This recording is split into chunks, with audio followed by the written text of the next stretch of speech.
apparently that's. Oh yeah, you're right. They'll move themselves around. Scarlett Johnson said she is coming. I was trying to.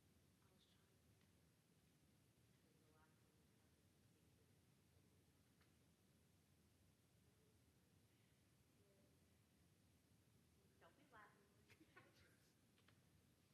We could do that. Let's go this way. So she Yeah, every time.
She says, I'm gonna tell you go first. Look at me like it's something about that. Of the lights. I just stop laughing. Look at me laughing. The angle of the lights and not the lights themselves. I don't really know. I don't see it there. I am sensitive to light, but around these times it's going down. I'm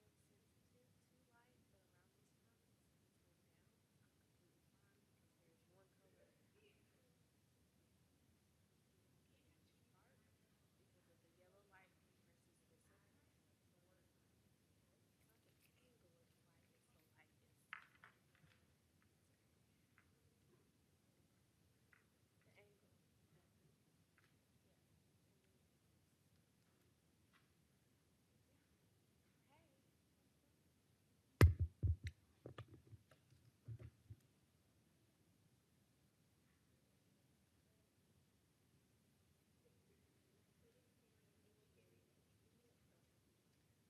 Yeah.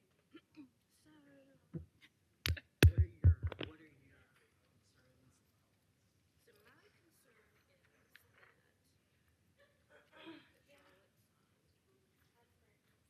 signed several years ago, and the date on what I saw was just an amendment. The one that I saw that was signed in 2020, just an amendment. Okay. And so under the statute, the contract has to be the contract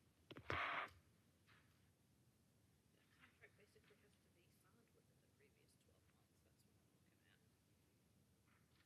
Oh, And so Michelle's not if coming. all they were She's doing very. was amending something in the original contract, that concerns me. I got you. Because I don't assume that what was in that amendment was not bid out. Let me, you would be correct on that. Okay. It was not bid out. Let me find you what, and this was kind of what we were looking at, what we were thinking. So hold on, I'm gonna have to find it because it's on my phone.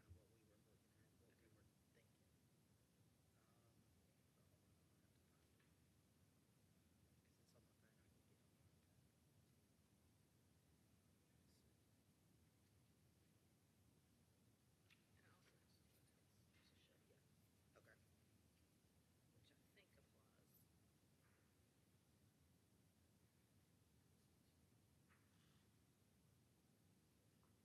Okay. which I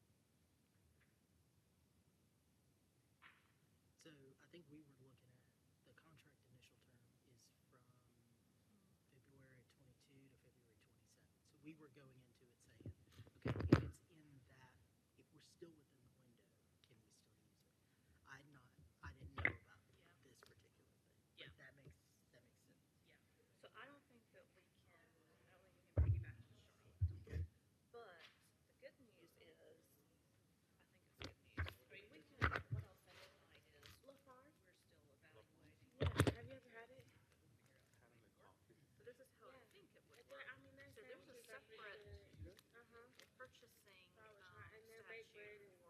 And I mean, this is the definition. To me, it sounds exactly like what we're doing. It's IT software. Hey, Okay. If you want to make that argument, it's IT software. So we still have to give notice the same way.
Town Manager, ready to begin?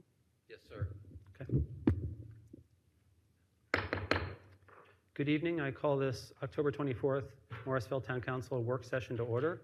At this time, I would like to recognize town managers. Well, first, I'd like to recognize that we have 2 council members who are not with us at this time. Ms. Fender may be participating remotely, and Councilmember Fender may be participating remotely. Councilmember Rao will probably be joining us a little bit later. He might participate remotely before then. Town Manager Zudema. Thank you, Mayor. I'd like to ask that you consider adding an item which would be item 3, which would be a closed session for a personnel matter, please. Okay, we generally don't adopt agenda, but when we go, should we do a formal adoption? Yes, Just please. Consensus, okay. I'd entertain a motion to adopt this evening's agenda, adding closed session as item number 3. I'll make that motion. Second. I have a motion from Councilmember Rabati, a second from Councilmember Scoggins Johnson. All those in favor, please say aye. Aye. Any opposed? Hearing none, that carries unanimously 5-0. Our first discussion item is the mural location selection. I'd like to recognize our planning manager, Brittany Johnson, to facilitate this discussion.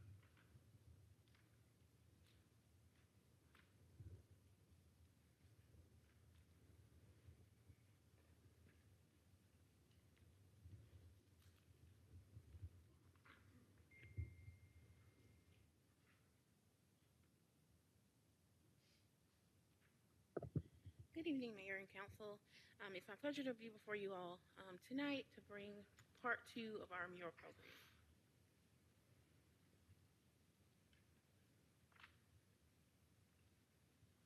So a little on background, the mural program was first introduced in the Planning Department's 2021 to 2024 business strategy plan. Staff then began the process of researching existing mural programs and designing a framework for this program, and the first round of mural installation took place in the summer of 2024. This presentation will focus on initializing the second round of installation for the program, as well as focusing on the current and planned steps for the program, highlighting those steps that have been made and those that are forthcoming.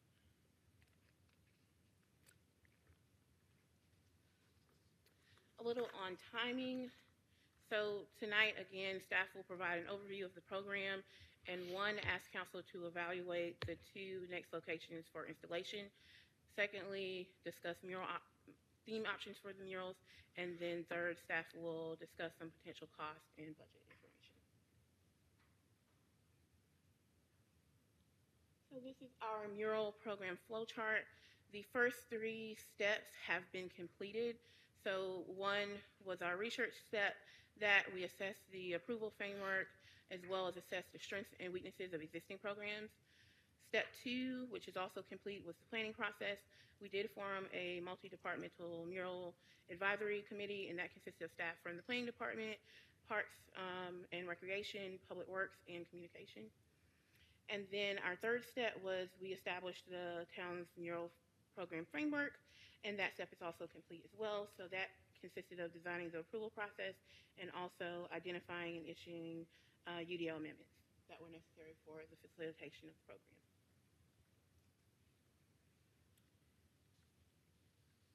Steps 4 and 5, these steps will be reoccurring with every round of mural installation. So step 4 being the pilot program finalization, that consists of site-specific evaluation, including costs. We'll identify potential mural installation locations, and then also updating council, appropriating funds. And then lastly will be step 5, which is implementation, which will also be reoccurring with each round. That consists of issuing our potential or our proposed request for proposals, as well as reviewing proposals and selecting muralists, and lastly installation. For this, for step 4, we have that taking place in the fall, and installation will be summer of 2025.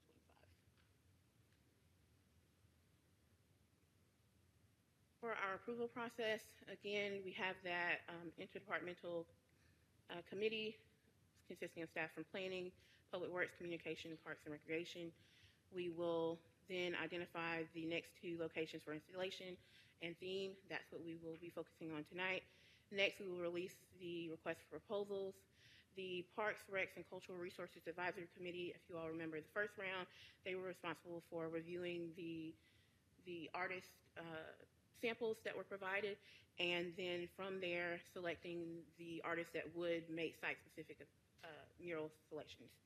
And from there, once that occurs, Parks and Recs will also review the finalists and make a recommendation to council on those muralists for each specific location. And then from there, we'll be back to council once again for the final selection for the artist and design for each location. We will go on to approving contracts and then finally installation.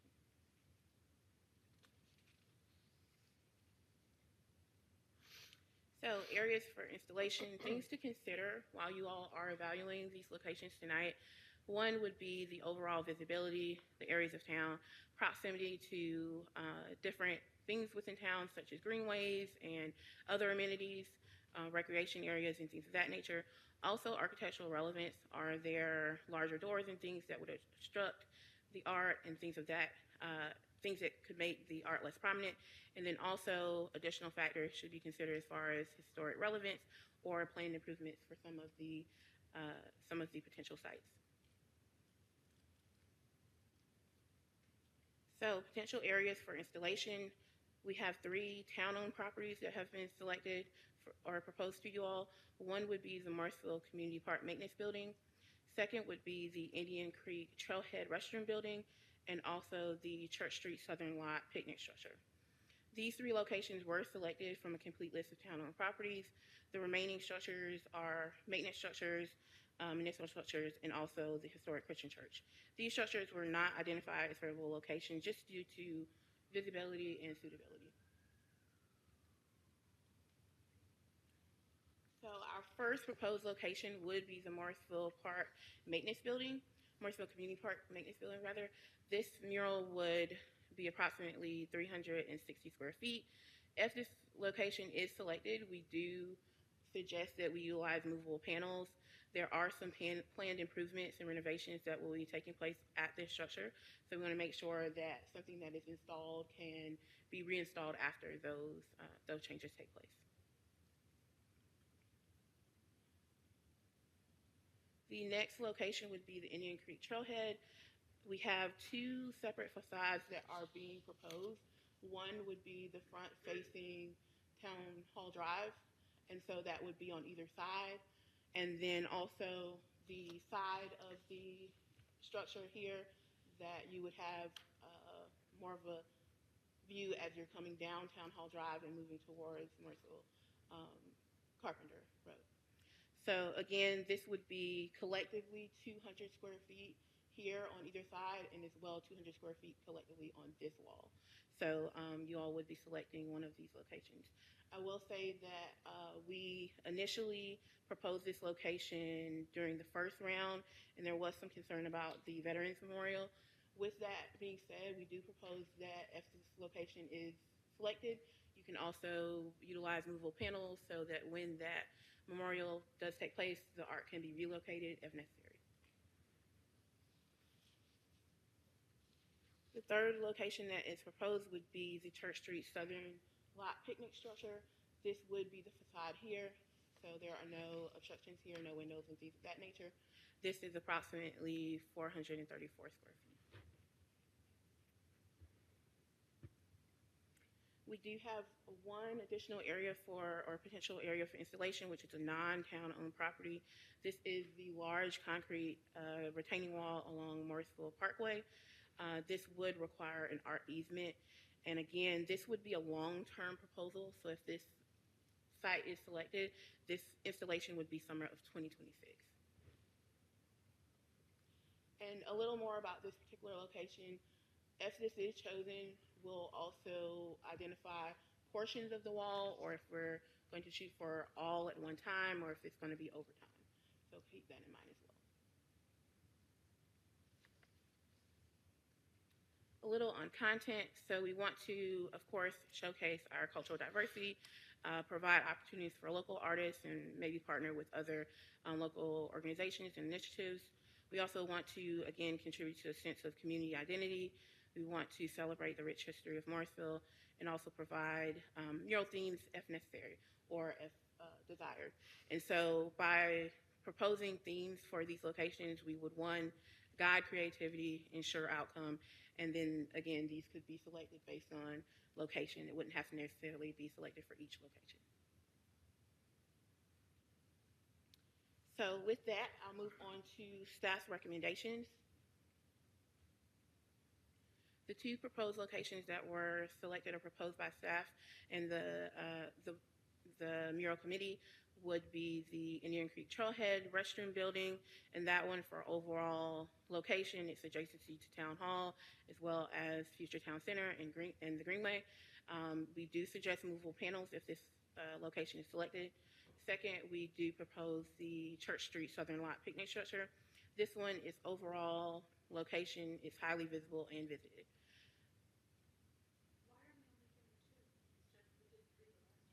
We do have our budget is less this year, and so we wanted to kind of focus on two.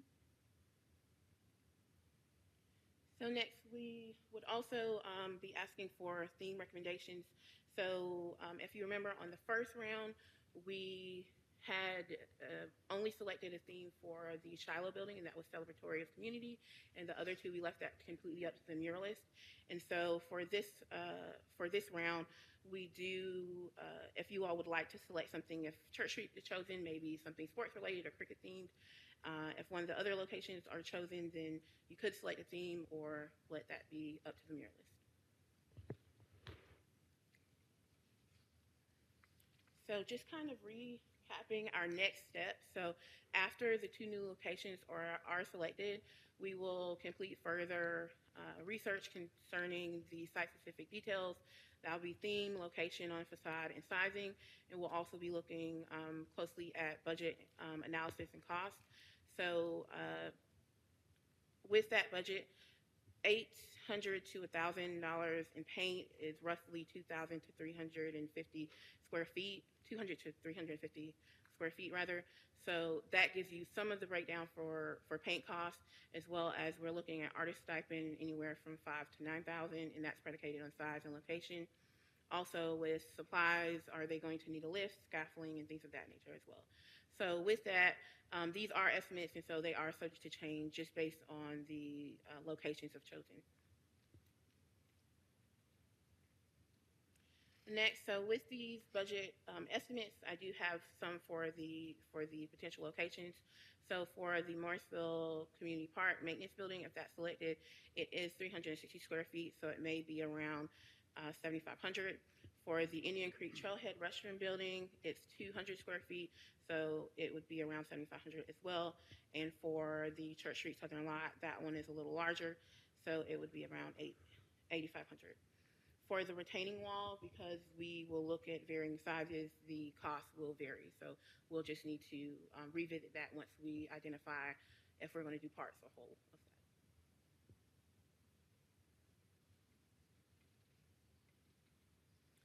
So with our next steps, after we have these locations selected and the budget solidified as well, we will also be releasing the RFP once again. That with an RFP process, we do ensure that the muralists, once they reach out, they are interested and available for our project timeline. We also will ask for a description of their initial ideas and work samples, as well as requesting more detailed proposals from those finalists that are selected. The RFP will also provide, again, a project summary of our goals and objectives for the mural program. We will identify artist eligibility, our submission guidelines, as well as deadlines as well, budgeting, artist responsibilities, and also our selection process, schedule, and timeline.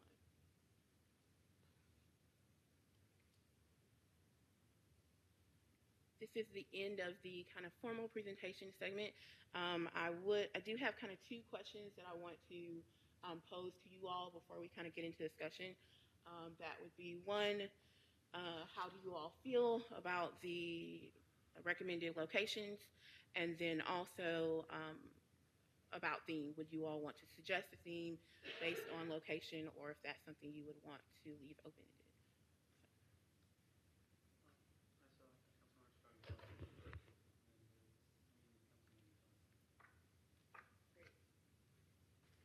Thank you, Brittany. The mural program has been transformational to the town.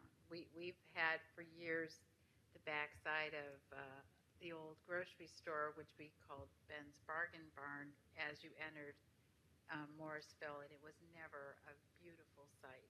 And suddenly we now have 3 great works of art that tell a story about the town.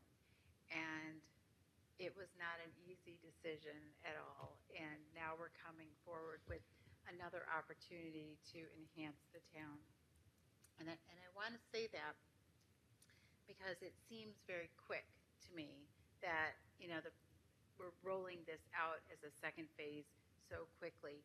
I don't know if murals age out, if you will, because they are made of paint and they are exposed to the elements. But my first concern is if we roll a whole bunch of murals out, they'll all age out at the same time.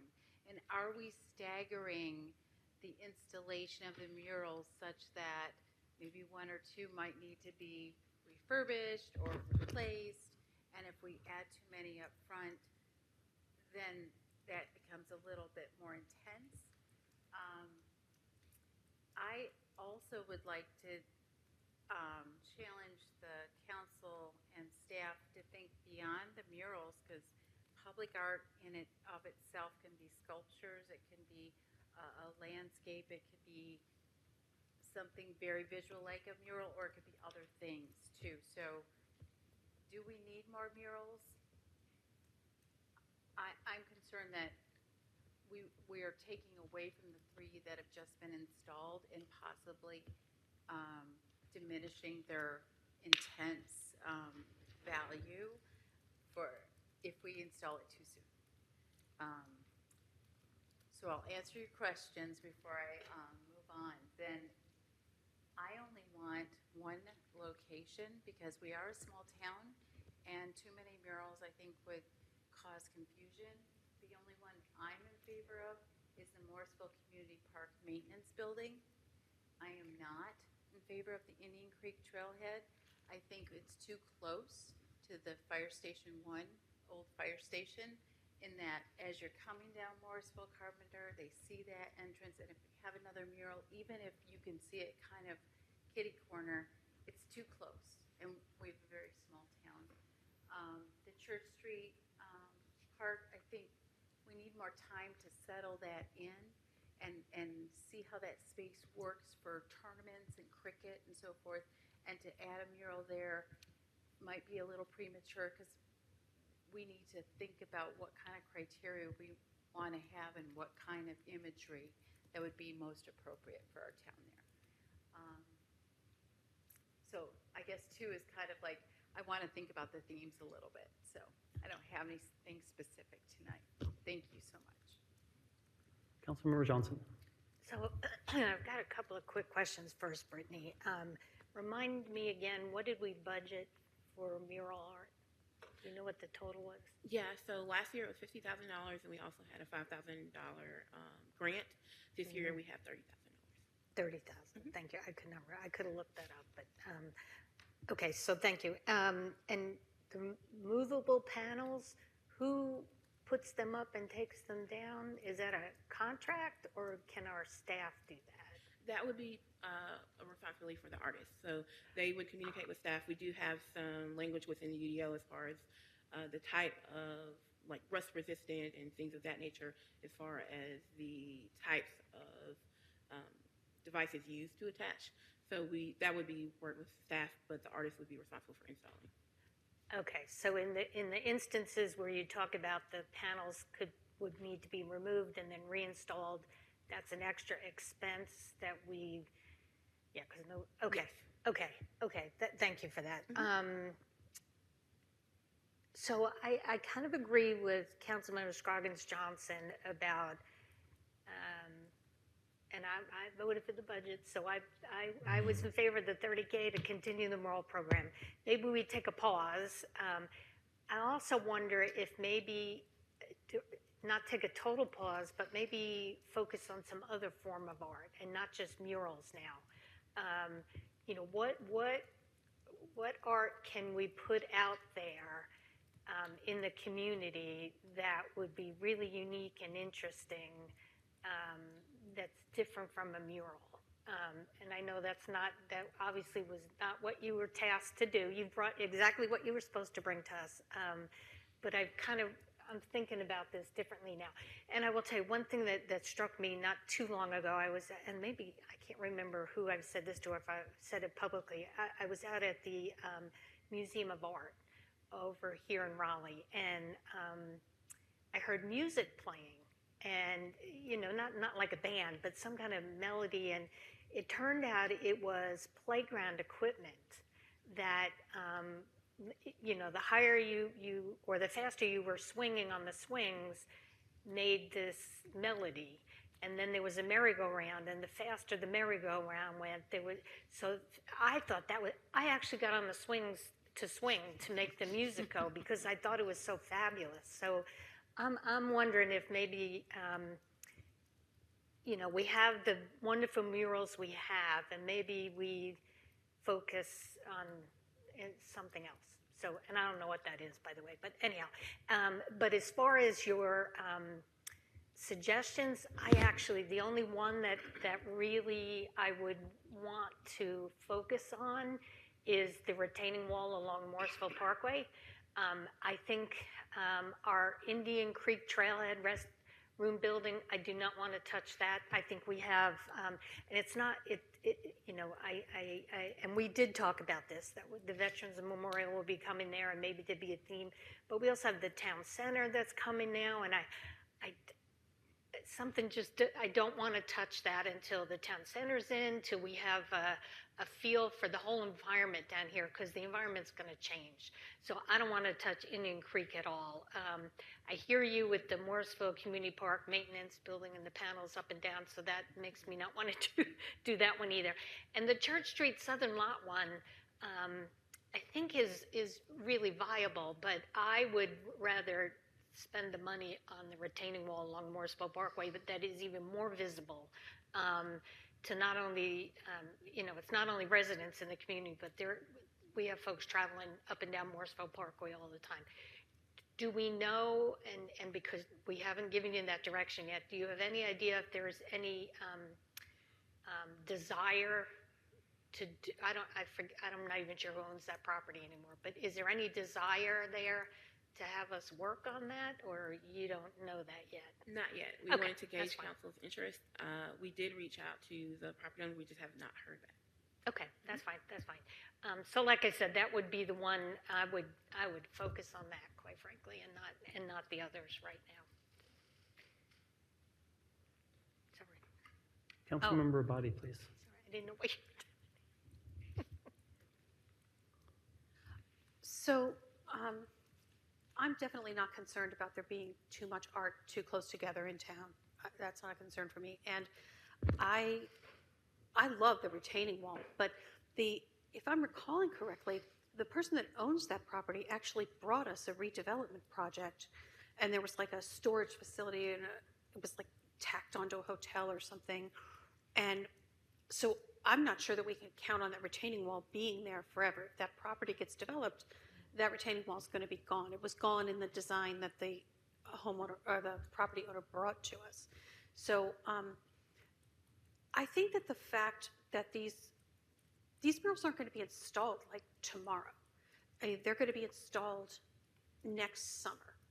And I personally am really enjoying the murals that we have. Like every time, that one on the fire station makes me happy every time I drive by there. But I don't think that necessarily would take away from one at the Indian Creek Trailhead. I mean, I think I do like the Church Street Southern Lot restroom building. I think that's a nice idea, and I think that since we do have so many visitors to that area because of the cricket field, I think it would be nice if they had someplace really cool to take pictures. I think that would, get us a lot of social media exposure, and I just think that's all around a good location.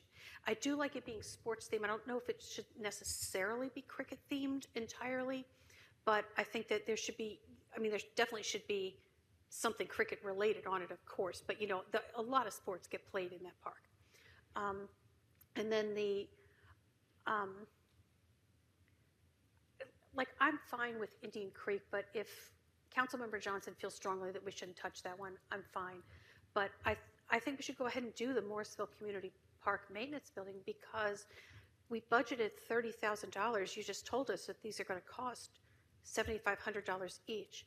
That leaves us $15,000 for things like panel putting up and panel taking down and panel reinstallation somewhere else. And so I think that, especially having made the decision to only do 2, I think we should go ahead and do 2.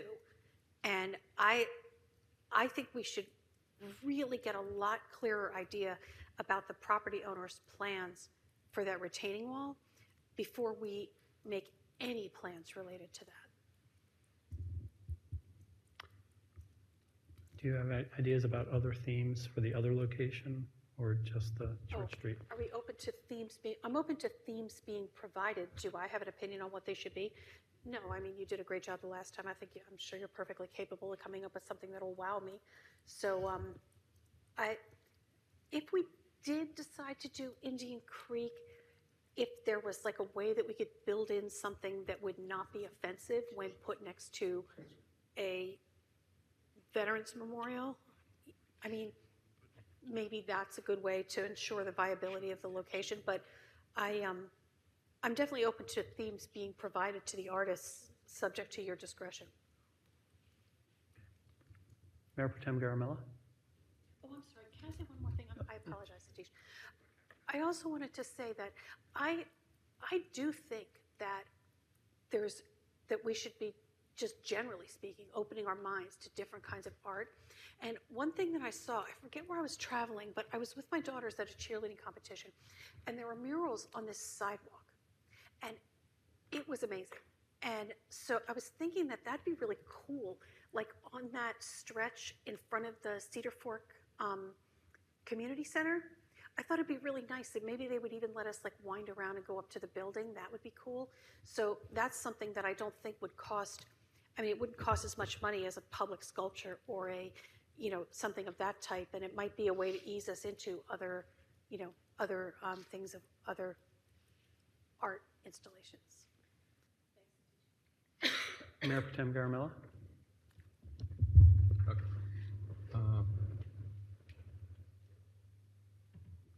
My opinion is kind of the same. Indian Creek is the epicenter, and we do Christmas tree lighting and all kinds of things there. So to keep it as neutral and pristine as it already looks is, I think, much better. Morrisville Community Park Maintenance Building, yes, because it gets uplift too. The whole area, when you go, you don't notice it now. When you have this mural, you'll notice that. Church Street, Southern Lot, I think we should just let it alone for now. For the reason I feel in the future, it should be something like Wall of Fame or something, because a lot of young cricketers or people who are hitting the national. So when you put that name on that wall, that is something that it will stay forever, and it has a meaning to it every time they go and do it. And I think that wall should be just left alone for that kind of an activity where I just now, I had asked John Letney, there are 2 girls who play, who are in the national team, and they went to Namibia. The girl's mom just now, sent me a text. She was the man of the match. She took 5 wickets for 43 runs and made the critical win for USA. So those are the kind of wins that she practices in our grounds. And so those names, when they show who reached, I think has a lot of value there. That's just my opinion on that side of thing. It should be kept like that. Last week I was at the Friday Fellowship, and one of the activities, they took us to the UNC Botanical Garden. There was exhibits of artwork, like in the entire, the Botanical Garden, close to 30 of them. It has a theme and it has a prize, and it looks fabulous in parks. So I was also thinking if murals, I don't know if it is tagged to the murals or something, like, it would be good to use those kind of, if you can buy those and install it at key intersection. I personally would love something in the circle where we have that, like a big M or whatever it is, like something, because that attracts a lot of people. Everyone passes through it, and it's a pride to have something in the middle. And also the other area I was thinking was the greenway underneath the rail crossing, where near the bridge. That also attracts a lot of people walking through, and if we can have some around the trails, it's not just concentrate to just a location. So retaining wall is good because that also has a lot of traffic. And can you show that picture again of the retaining wall? Because for me, if I'm not an engineer, but if they demolish that, and Giselle, that's a big, I don't think they will demolish that kind of a wall, because that's like a load bearing for the whole area to get there, maximize their space. But that would also be a good location, because if you look at it, it's not to the best. So when you do this, it completely changes the whole vibe of it. That's what. And regarding the theme, I think there should be a theme, because without a theme, it gets lost in what it is. Because I and Liz got a lot of nasty talk for the mural down on the old fire station by one of the old employees of the town. So if it was not a theme, I don't disagree with some of the things he talked about, but at the same time, a theme would have a value, like we did Shallow or something, just a free drawing, I think defeats the purpose. It has to be something related to what Morrisville pertains towards, or we are known for. Could be, some of, when we walk in the hallway here, there's so much history. It could be anything of that. But I think there should be some kind of a theme. Otherwise, it loses the purpose, because people are trying to struggle. What is it about? Because I was at Fukuoka this for lunch, and there's a mural on the performance art. And when you look at it, it's just a mural of the performance art and beautifully drawn. So it just shows, wow, when you look at it. So that's what I would say. Theme is certainly needed. Councilmember Fender, please. Thank you. Can you guys hear me okay? A little louder. All right. Give me a sec. Let me change my microphone. Oh, now. Can you hear me now? That'll work. Thank you. Can you guys hear me? Yes, that will work. Thank you. Sorry, my.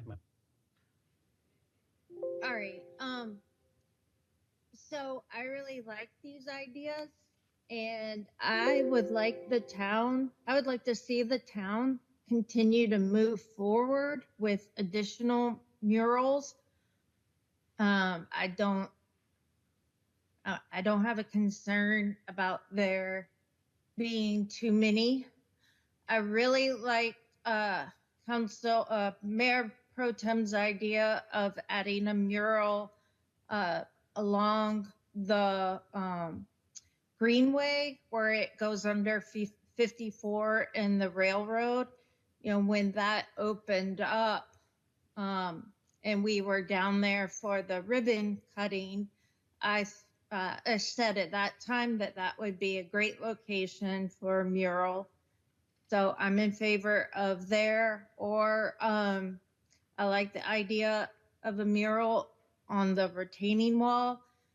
And I like the idea at the Church Street South lot. And I think that could be a sports theme. So to include not just cricket, but basketball, volleyball, and whatever else we would want to integrate there. But yeah, I would definitely like for us to keep moving forward on murals. I liked the ones that we have, like Councilmember Robati said, the one as we come into Morrisville at the old fire station makes me happy as well. When I drive by there and look at it, it brings a smile to my face. It makes me proud to see that that is something that we have advocated for. So I like really seeing that there, and I'd like to see more of them. That's it. Thank you very much. I'd just like to note for the record that Councilmember Rao has been able to join us. If you could go ahead and bring back the two questions so Councilmember Rao could see what we're talking about right now. I'm going to give my thoughts, and then you can give yours after that. Okay, so we've gone over some different things. So I'd like to start off by, I agree that the murals, the 3 that we have are great. I'd love to do 3 more rather than just 2 more. So if the budget allows, I would really like that. I had a question about Morrisville Community Park, those restrooms. Was that considered, and why were those not making the final cut? Yeah, there are some planned improvements there. There are multiple planned improvements, but we felt that the maintenance structure was the most visible, as well as it would be easier once those renovations are complete to have that replaced. So we're not sure what's going on with the restroom building quite yet. So that's why that one wasn't prioritized. Because that one is old, so we might be doing something more with that. Okay, so I understand. Because I would think that the current structure for the maintenance building might be challenging, given the way it is, but that would be a movable panel too, perhaps? It would be a movable panel. Okay. So that, if it's placed prior to renovations, then it would be on the facade as it is today, and then after renovation is replaced. Okay, if we could bring up that slide for that one. I just want to confirm that although I do love trees, we'd be trimming that tree back. Yes. So we can use that whole thing there. So this tree here. Yep. Yeah, I think that's a very visible spot. I think people don't notice it, but if we put some stuff on there, I think that would be really nice. So if we could go to the next one, the Indian Creek Trailhead, I'd have a similar question about the hedges. They would go away in order to make a full view of that. Yes, I forgot to mention that, but yes, note that we would be making some landscaping alterations would be necessary. If Okay. this facade here is chosen. If this one is selected, then we'll also be looking at that tree placement. So maybe moving the tree somewhere else and the garbage cans. Okay, that makes sense. I'd be in favor of both of those going forward. I really appreciated Councilmember Rabati saying that the theme there should be something that would not offend in any way a nearby Veterans Memorial. When it was mentioned that we already do holiday stuff there, it makes me think that that might be nice throwback as the theme, like that's where we have a menorah or we have a Kwanzaa candles or a holiday tree there. Just kind of remind people year round that that's where we do that. So that's kind of taking the similar idea and sort of turning it a little bit sideways. But I do understand that that's a really nice area. A lot of eyes are on that. And then for the next one, the Church Street Southern Lot Picnic Shelter, I would love to do that one as well. Just looking at that, I wonder why we don't use the right side as well, that other triangle. The upper pavement portion? Yeah. It could be utilized. So the first thing I saw was that looks like a dragon or a raptor. And we are the raptors, but I don't think we want to tie ourselves to a current team, because that might not be forever. But I'd be interested in maybe doing that whole space.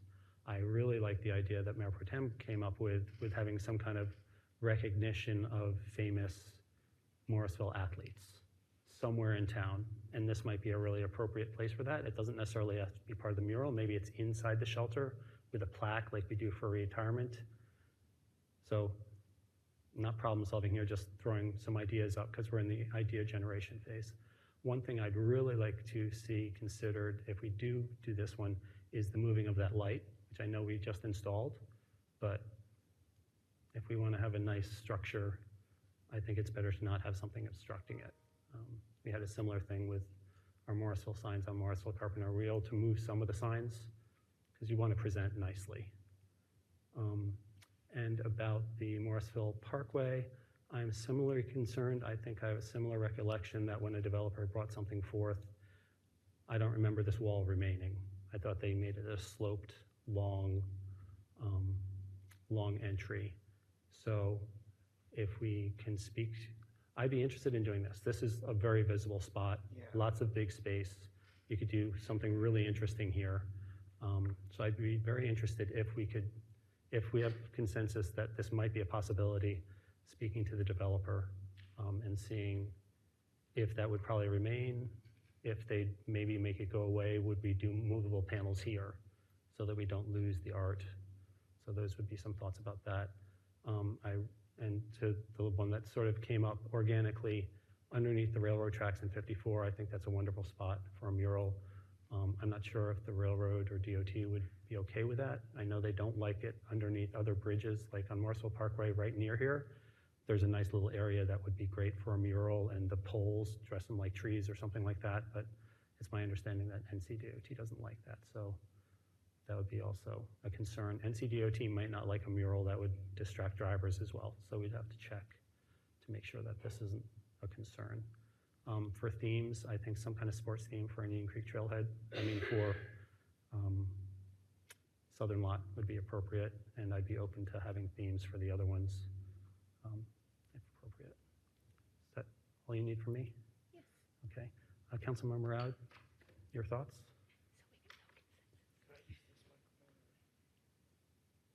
Hear me? No, where's your mic? I know. Oh, sorry. Must be up. Is it up there? All right. Well, I think I love this retaining wall because I run a lot there, and I always see that wall, and I've always thought that a mural would be really good there. So I'm in favor of that. And all of the locations are perfect. I would like to us, in addition to the athletes, I want to see if there's any way we can have some murals that reflect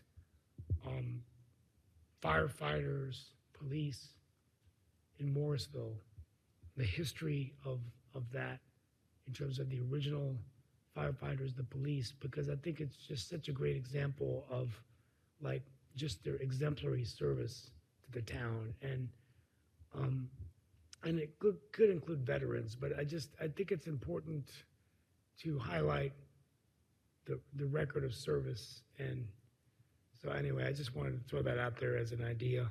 Don't know how my colleagues feel about that. I'm assuming y'all think that's good, but and I like the idea of athletes. And I'm just curious as to what will the process be like when we select the themes and things like that? Will you guys come back to us with ideas, or will there be a survey? Yeah. So if you all would like to go with themes, I think last year what we did at this setting, we had some direction following the initial meeting. But if that's something that you want brought back, then staff can come back. The committee can generate some ideas for you all and then come back. And then in addition to that, the only other thing I would like to see is I really believe that we have to also look back to the history of Morrisville. So like when I'm at the Shiloh Greenway running and I see, pictures of Ed Cole and Luther Green and Reverend Dunstan and Jesse Harris and these real leaders, I want to see that we have somewhere in the town to honor Shiloh and some of these leaders that were figures of history in Morrisville. And I mean, so I just, yeah, I don't know where they would go, but I think it would be a nice reminder if, we could have some of that as well. That's all I have for now. Thank you. Mayor Pro Tem Garamella, did you have everyone's had an opportunity. Did you want to go again? Okay, then I'll recognize Councilmember Abadi for more thoughts. I did just want to say, pursuant to what Councilmember Rao said, that I think that a mural with a first responders theme would be really nice at the Indian Creek Trailhead if that's a selected site. Thank you.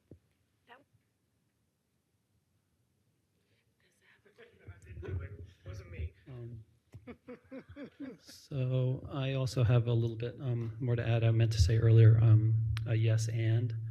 I really like the idea of additional types of public art, and I think that that would be really nice to look into in the near term or the far term. I know that you're very busy doing lots of things, but I think there's opportunities to have freestanding art, movable structures, things like that. Carrie does a lot of that, and we just heard Mayor Pro Tem talking about that kind of stuff as well, which would be good.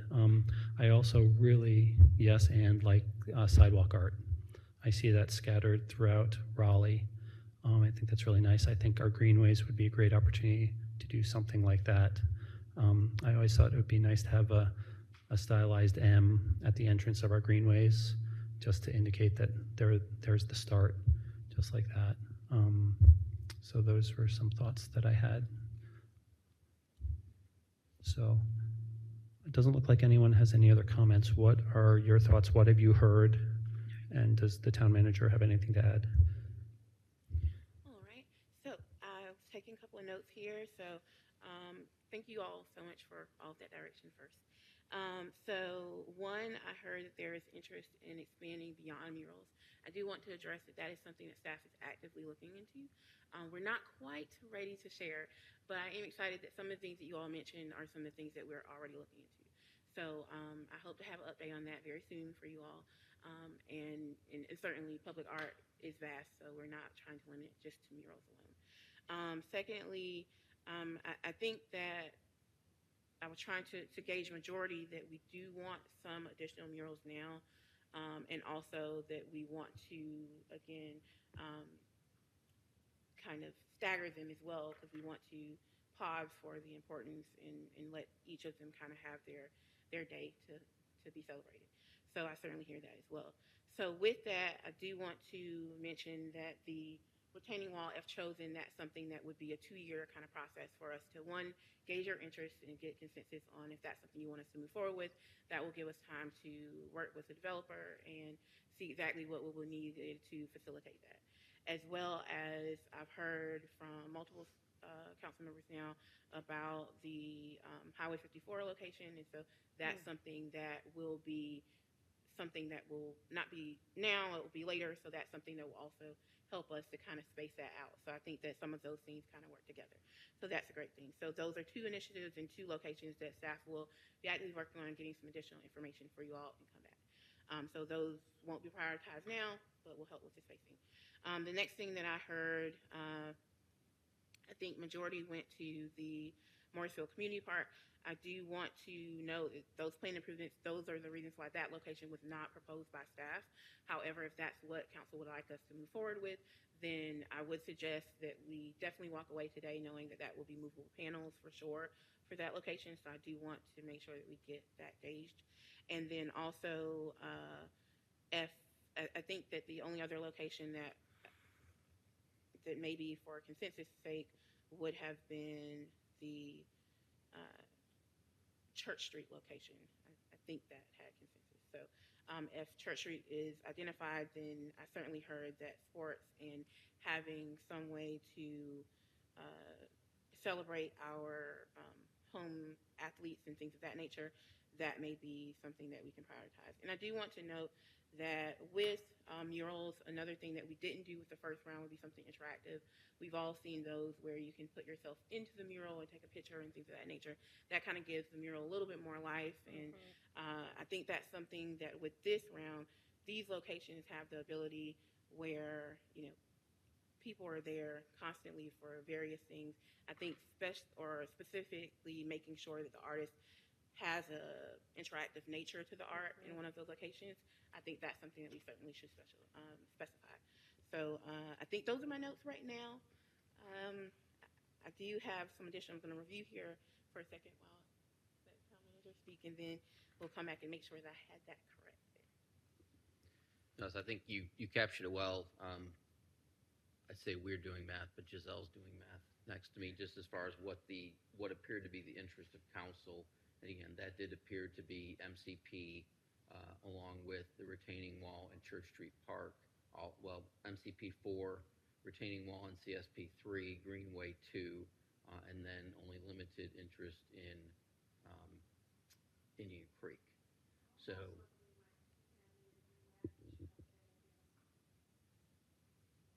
Brittany, would next steps be doing some additional research and attempting contact on the private wall, and then coming back perhaps after the first of the year, based on what you've heard, with some ability to help council direct you a little further on options in terms of both locations and what themes might be?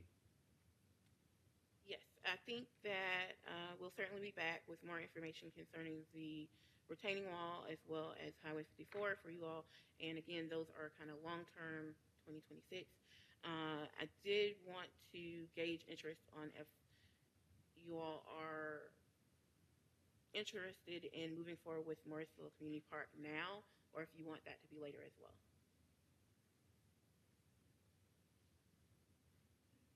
Do you want to just take a straw poll for now and later, or why don't we go down the line?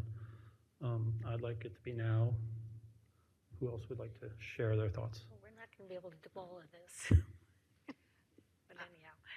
So what does now mean, right? The So first I think priority. It's summer of 2025 means Now. just to be clear. If the majority of council wants it July of 2025 for the community park, I'm okay with that, but I would prefer it to be the summer of 2026 so that we have a staggering of every 2 years. Seems like that gives enough time for ramping up and creating it and celebrating it with the community. Thanks. I think that I'd love to see it next summer, and I think that building cries out for art. So, I think that anything we can do to make that more palatable would be great. Councilmember Morel? Yeah. So, summer 25. Councilmember Johnson? That's not my priority right now. There are other, this one is, and I have some more comments I want to make, but that one's not my priority. I'm going to say, for me, just because we have budget, doesn't necessarily mean we utilize everything. So, my preference would be this one first, because it's the highest visibility of all the roads, and would look really good. But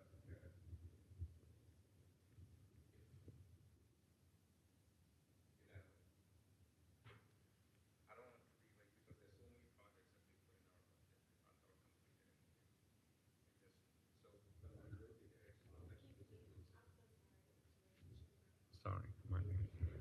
Okay. So it's not like if you don't use it, you lose it.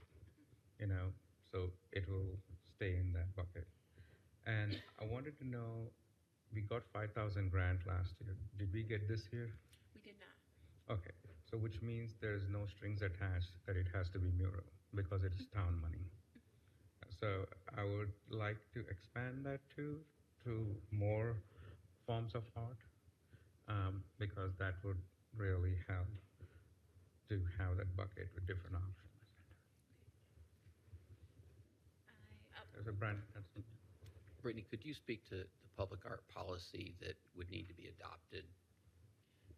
So, I'm sorry to interrupt. Can we hear from Councilmember Fender on this first, if she's interested in? Yeah, whatever our next mural is, I would like to see it in the summer of 2025. However, I missed, where did we end up on the Church Street Southern Lot mural? I believe Ms. Johnson said that was one of our 2 to be done in 2025. Okay. All right, yeah, I'd like to see that in 2025. Thank you. And public art policy, Ms. Johnson? Yes, so that's something that, while doing research for the mural program, public art policy as well as a public art plan is something that you really want to install to, again, that helps to kind of mitigate some of the concerns brought up about proximity and things of that nature, and also timing. And so that's something that we want to actively work towards as well that will help inform some of these concerns. If I could ask you to put up the maintenance shed one more time for Morrisville Community Park. I had a quick question. 30 by 12, since it's a movable panel, could it go all the way to the ground if we wanted? And that might make it more of a picture spot, is my thought. There is some relief between the brick and the metal, and so what the building, that's why we kind of had it focused on just that upper portion, and so that was what kind of informed that. Okay, I see it's a break, but if we're doing the whole thing anyway, people won't see the relief break. So it's just a thought, if we want to use the entire thing, it's just a thought, and it would be hanging down. So just something to consider. And I know Councilmember Johnson had some other thoughts that she'd like to share. Yeah, so I just wanted to react to a couple of things. I too am a yes on the greenway under the bridge, if that's a possibility. I like that idea. There's a lot of people that walk on that greenway under 54, and I love the idea. I think we react really well to things, so I love the idea that you bring us back some themes to react to. So I just wanted to repeat that. And I also love this idea of interactive art, where folks could take a picture or something. So that I 100% in agreement with that. And then lastly, about the retaining wall on Morrisville Parkway, that developer, they need a rezoning, and so I'm not waiting for a rezoning on that property. If you all, I'm not sure that they've submitted anything. That might be information. Oh, well, you would know. That's right there.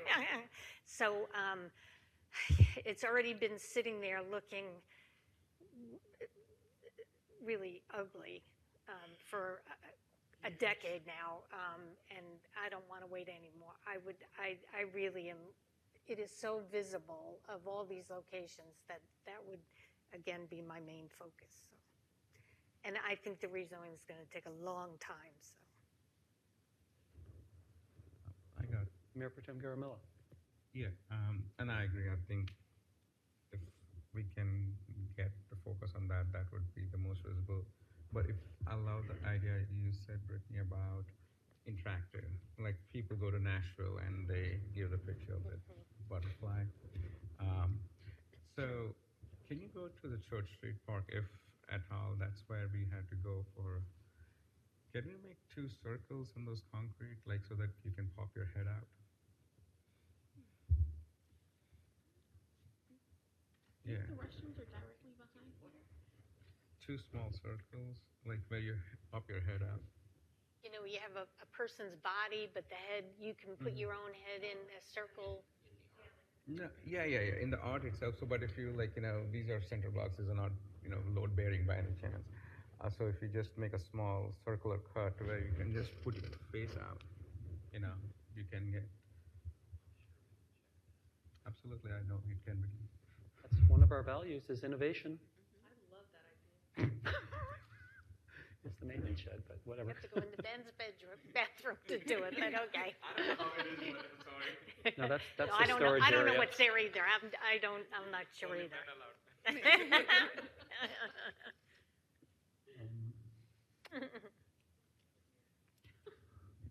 And it's only 7 o'clock, and we're coming up with very creative ideas. I like that.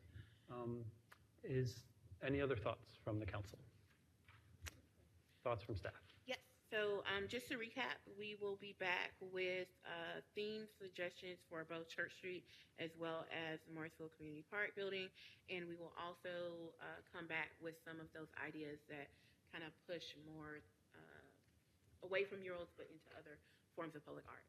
And I'm thinking I'll get with admin on when we'll be back, but it may be at the top of the year for that. So that we have adequate time to kind of get all of that completely figured out. Can you remind us Parks and Rec, Cultural Resources Committee's role Yes. from here forward? So yes, what they will be doing once you all select the location as well as theme, when the RFP is released, the artists come back with their work samples, and then so Parks and Recs will review those work samples and choose those artists that will make site-specific murals suggestions, and then from there, once those artists come back and make those site-specific examples, then Parks and Recs will review those again and then prioritize some to submit to council and recommend for your review. And then it will come back to council for final selection. So the timeline will be impacted somewhat. So we will, again, be back. I'll look and see what the rolling calendar looks like. Once we have that, then I'll have a proposed timeline for you all, an adjusted timeline for you all. Everyone good with that? I'm seeing head nods. Thank you very much. Nice job. Thank you for keeping this effort rolling. Of course. We really appreciate it. And the smiling face is always really nice. And thank you all so much as well. Thank you. Okay. At this time, we'll move on to item 2B, and that's Police Department Records Management System. I'd like to recognize our Chief of Police, Pete Acosta, to join us at the table. Choose any hot seat you like.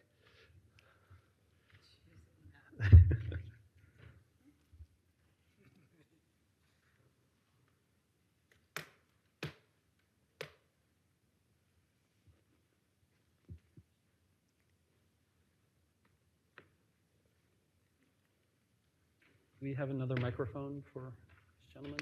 Oh, do you need one too, John? Okay.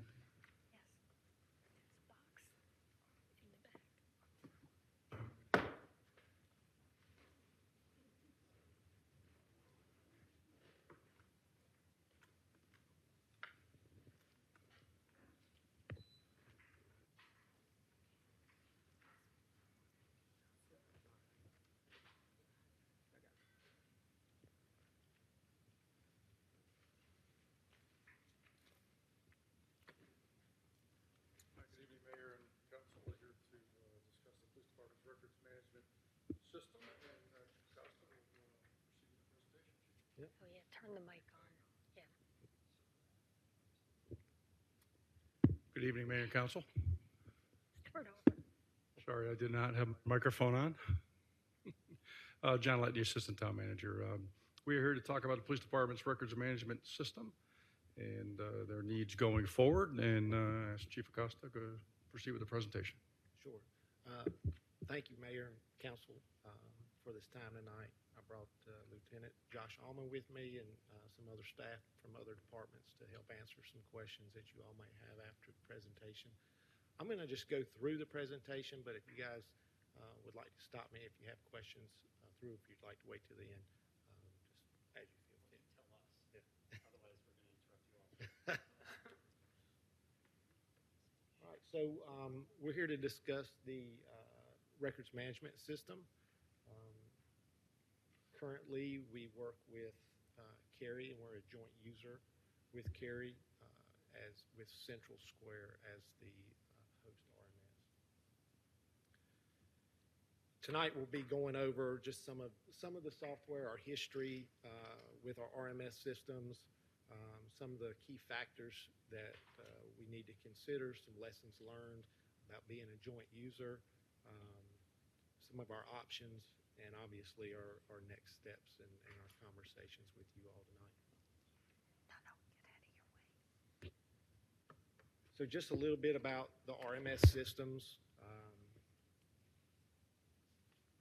Our RMS, our records management system, allows us to really streamline our data, keep it organized, allow us the ability to pull reports. It enhances our ability our capabilities for criminal investigations, our abilities to analyze data, as well as helps us with transparency and accountability. So here's a little history. In 2012 is when we first became a joint user with Wake County. And in 2018, when we switched from Wake County to Cary, that first started with the dispatch as well as RMS. And as you all know now, Cary is moving to another vendor with RMS, and so that is what sparks this conversation tonight. Prior to 2012, we were a standalone RMS system for the police department.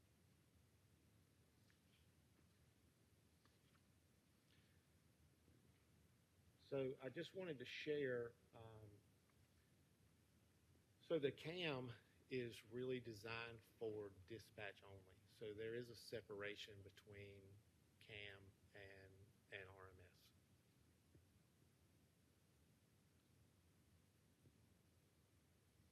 And just to give you an idea of what some of our neighbors are doing when it comes to RMS, Cary, Apex, and Holly Springs are all standalone. Cary is with Central Square, moving to Axon. Apex is with Central Square. Holly Springs is also with Axon. And as you know, we're a joint user with Central Square with Cary.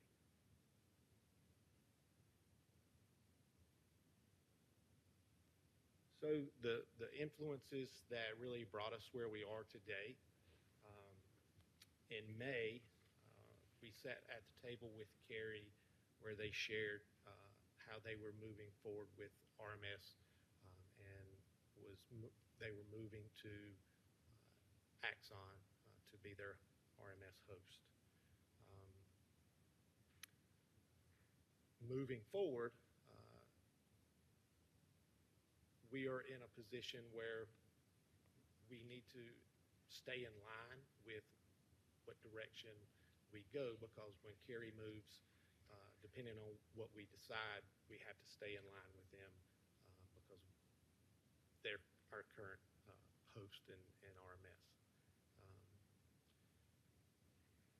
One of the issues that we see is, so once Cary has implemented their system, Axon RMS, they'll be sunsetting Central Square. So then there's a time frame that we'll have to remain on Central Square and make sure that we get all of our data moved. So really tonight is, a conversation to discuss, do we stay with Cary as a joint user, or do we start moving in our own direction as a standalone?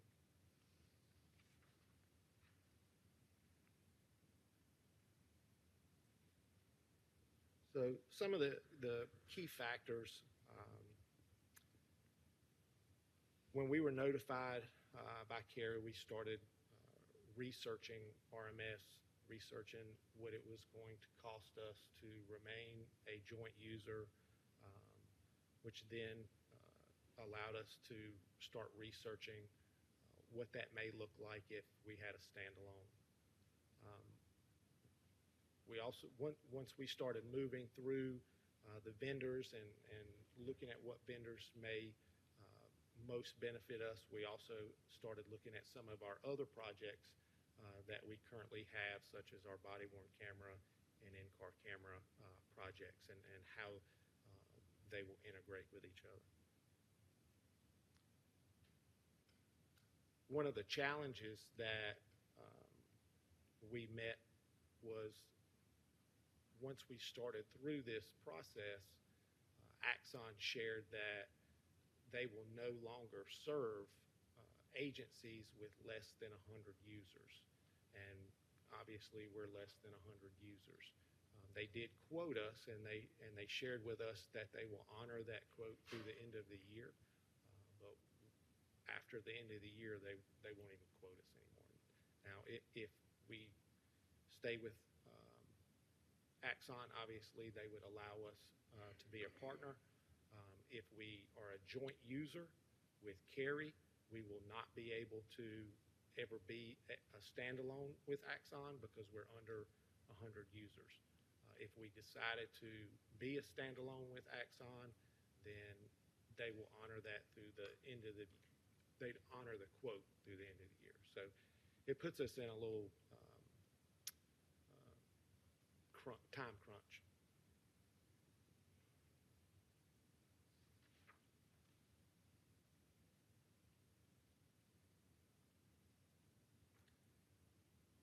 So as a joint user, obviously there's been some lessons learned and been some service inefficiencies, which oftentimes to be expected. The span of control can cause its own issues.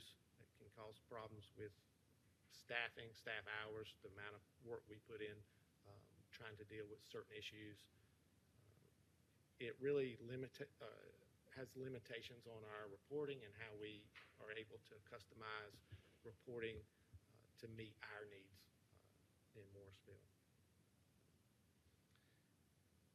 And it also really it challenges us, with our smart data information.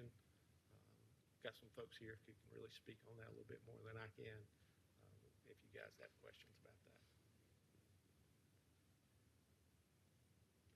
So I just want to share some of the pros and cons of just being a joint user compared to standalone.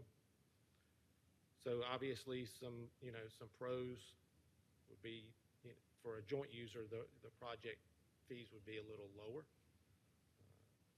The administrative responsibilities are overseen by Cary, and Cary would be managing all the vendor. Some of the challenges that we would face would be being a joint user wouldn't allow us to customize our reporting. A lot of times we've experienced challenges where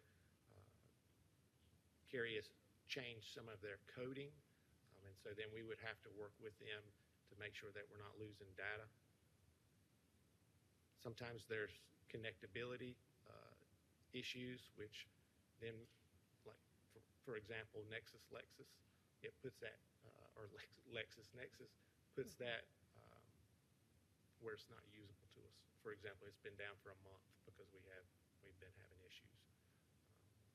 So then that really doesn't allow us to serve our community as well. Obviously, it has increased staff hours.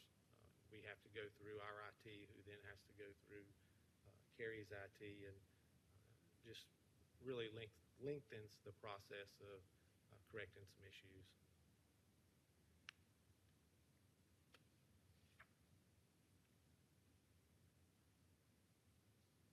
Some of the pros and cons for a standalone option, really very, very similar to the pros and cons, but flipped of being a joint user. Allows us to customize our forms and meet the needs of our community. Allows our IT to have direct access to the host when we're having some issues. Direct access to our analytics, so we can run our reports and our data, and lower maintenance costs post-implementation. Some of the cons, obviously, for being a standalone is the cost on the front end can be higher. There's going to be a wait for the implementation, and we have to manage manage the vendor.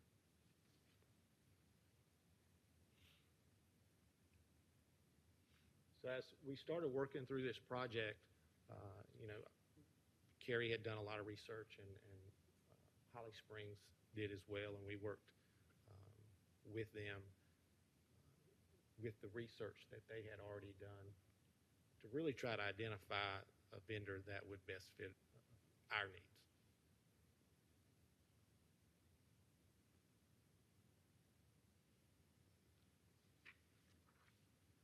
So when we identified Axon as being a vendor that we thought met all of our needs, we did so because we felt that, one, it aligned with the administrative and operational review, evaluation, audit standards. They recommended that we had a standalone RMS. I guess it's been a couple years now. And they also recommended that we had our own online portal for community members to be able to report crimes and make police reports online. One thing about Axon is they don't participate in planned obsolescence. We've been challenged in other projects, such as our body-worn cameras, when it comes to that. And Axon supports their products much longer. The district attorney's office uses Axon, and that's how we share our digital evidence with the district attorney's office. The problem we have now is we don't have Axon, so we have to take our data and reformat it, which takes a lot of time. And our digital evidence has, because now that the DA's office has this capability, they want all digital evidence in cases. So now staff has been challenged with a lot more time to make sure that the DA's office gets this evidence. When they marry, it's a lot easier to move that evidence to the DA's office. Our body-worn cameras project that we have moving currently, we're moving towards Axon, and that's full integration. So our cameras will work on the same cloud. So everything's integrated. Works with RMS and getting that evidence to tag with our reports. It improves our analytical data, enhances our online reporting, enhances our CALIA accreditation. They have modules that are specific to crime prevention, use of force, early warning system, evidence, pursuit reviews.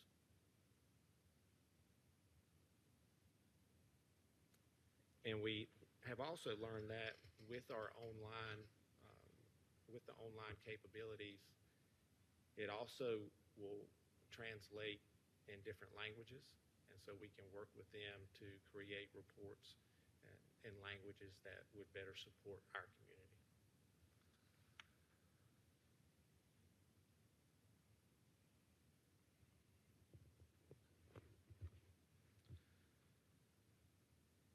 So opportunities,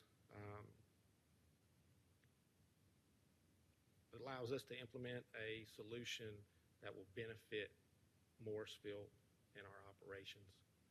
It aligns with the integration of our other projects, our body-worn cameras, in-car camera projects. It positions us to improve future smart data opportunities and improve operational efficiencies through direct span of control.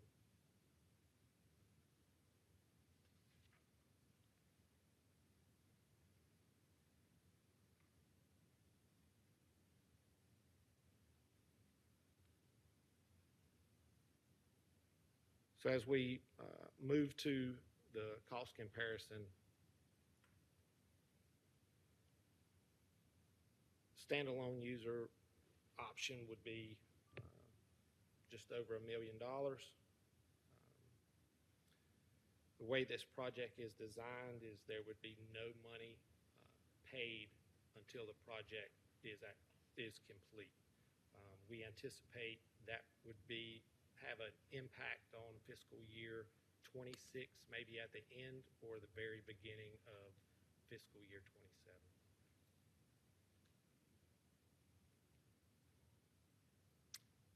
And it would also, our annual fees post-implementation would be a little bit lower. So year 6 would be roughly $51,000 compared to what we pay now. As a joint user with Cary, roughly $287,000. But that doesn't include the storage. So they have, we would be using Cary's storage. So they would charge us extra. We would have to negotiate that. We anticipate roughly $50,000 a year additional for that. Also, the Axon standards would be an additional just over $100,000. And the online reporting would be almost $100,000 as an add-on as well.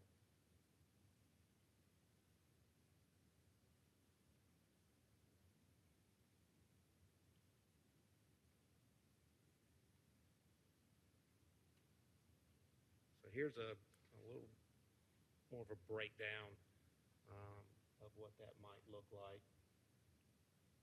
And I brought some amazing budget folks here tonight that can speak the language probably a lot better than I can.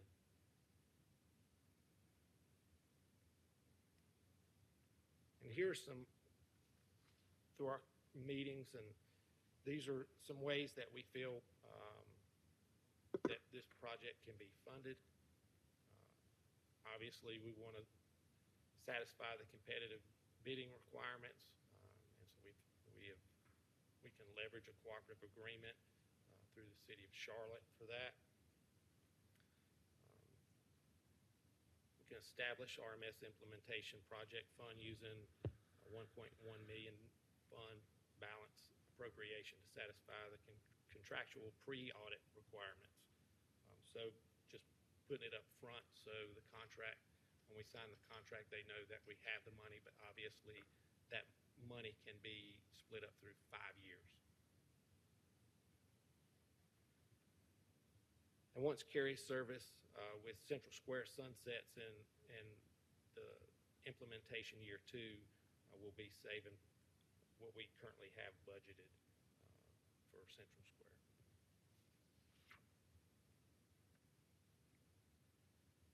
So next steps. So we anticipate returning to you all with a resolution of intent, capital projects ordinance to establish the RMS implementation project, as well as bringing answers to questions that you all may have that we don't answer tonight. Form an implementation project team with some key stakeholders, develop and review statement of work, RMS implementation project, work with vendor in the outline RMS implementation timeline, and coordinate with Cary to align their implementation project to mitigate some downtime.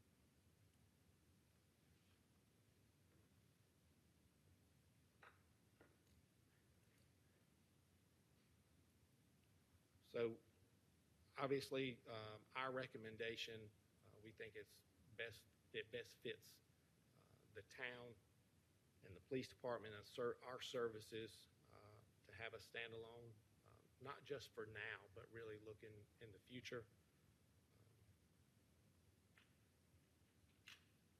It's important to know what information you all need from us. And is there a consensus among council to bring a brief for action at the November 12th regular meeting? So with that, if you all do not have any further questions.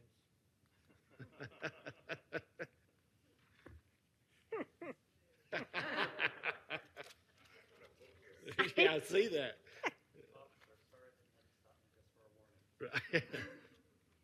I'd like to recognize Councilmember Rabati, followed by Councilmember Scroggins-Johnson. Yeah, so I am of the opinion that it's desirable to have our data under our control. And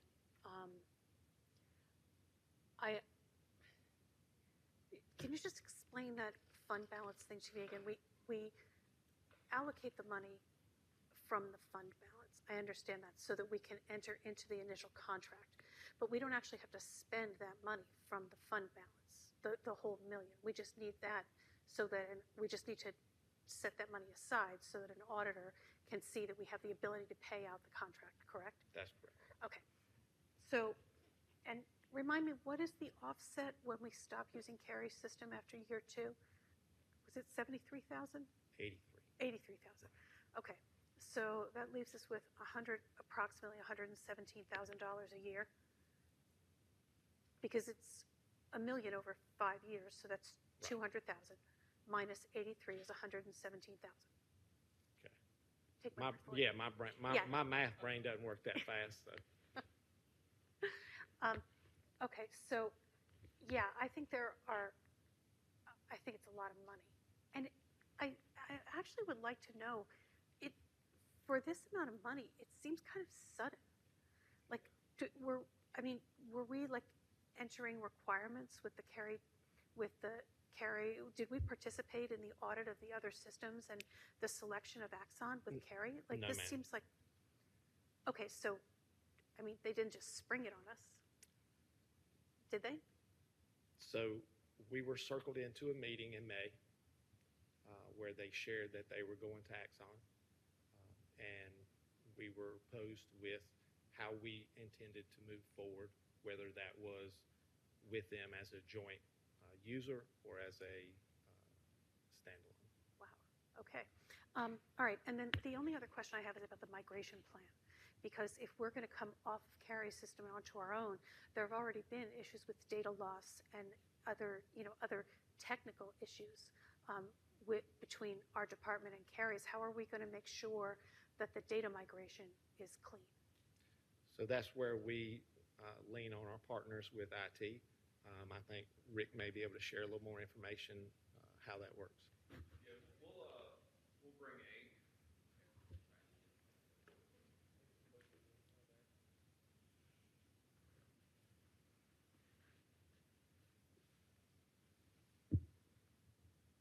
We'll work with Axon as well as Carrie to fully implement a migration plan. So obviously, there'll be a time in which both systems are active while data is being imported into one, actively being used and then replicated to the other. So we will ensure with our partners at Axon and Carrie to make sure that that migration happens effectively and there is no data loss. So that'll be part of the process in the planning phase during the 18 to 24 month implementation. So that's part of what we're paying for. That'll be the data migration, the success of the data migration will be part of the contract? Correct. Okay, and how about IT support? Is IT support also part of the contract? So we have a year 1 agreement, and that's part of the contract. And then they're moving forward. It'll be our team that would work with Axon. And Axon has verified that during the implementation process, they will provide support for custom reports that PD needs to successfully work through any accreditation. So during that process, they'll work on that support items, on building new custom reports, making sure all the modules are set up properly, and make sure the transfer of knowledge is on PD and IT. But obviously, throughout the process, they are there as we're continuing paying more maintenance. Sure. I get that during the migration and the stand-up, but what about, is there an associated service contract so that if we're having a problem, we can call them? Is there, I mean, like Cisco TAC, like that kind of thing? Exactly. Yeah, they have a support team that we would engage with if there was an issue with the system. And that's also covered in the contract? Correct, and that's part of the implementation, and then after the implementation, it goes to a more subscription-based service, a more maintenance contract. Okay, so is the subscription, I'm asking, is the subscription to that service part of the $1 million? I believe that's part of that. The licensing, yes. Okay, all right. And that's really one of the challenges that we're facing right now is our IT cannot go straight to Central Square. Yeah, it sounds like they a mess. have to go through Carrie, and then Carrie's IT goes through Central Square, and then it makes its way. Yeah, And there is another layer to that. So Carrie Support has recently implemented a third party to handle all their Tier 1 help desks. So the proper procedures for implementing any support issues, we go through the help desk, which is a third party, then they forward it to Carrie, and then it gets to the RMS provider. So there are now multiple layers, and this is a relatively within the last year and a half implementation that Carrie has done. So it does slow the process a bit and create some inefficiencies when getting support directly. So with engaging in a contract directly with an RMS vendor, it allows us direct support because we have contract with them. Yeah, I frankly think it'd be worth it just to get the data in the hands of our own IT team. So, okay, thank you. And we Appreciate that. do not have that access currently. So, and we've confirmed with Axon that they provide direct access to the data for reporting and analysis. I just wanted to add, an important part of the timing of this is that Carrie is already down the road with this. They've already signed their contract. They have an implementation plan and somewhat of a rough timeline. It is in our best interest to be as closely aligned with their timeline as ours, so that we can work with one larger implementation team that is working on the same things for Carrie as their colleagues would work on for us. So we don't get a misstep between migration going in a different direction for them than it is for us when all that data is in one place. Councilmember Scroggins-Johnson, please. Thank you. Records management is mandatory for police work, so we need to have a records management system. With that said, I have a couple questions.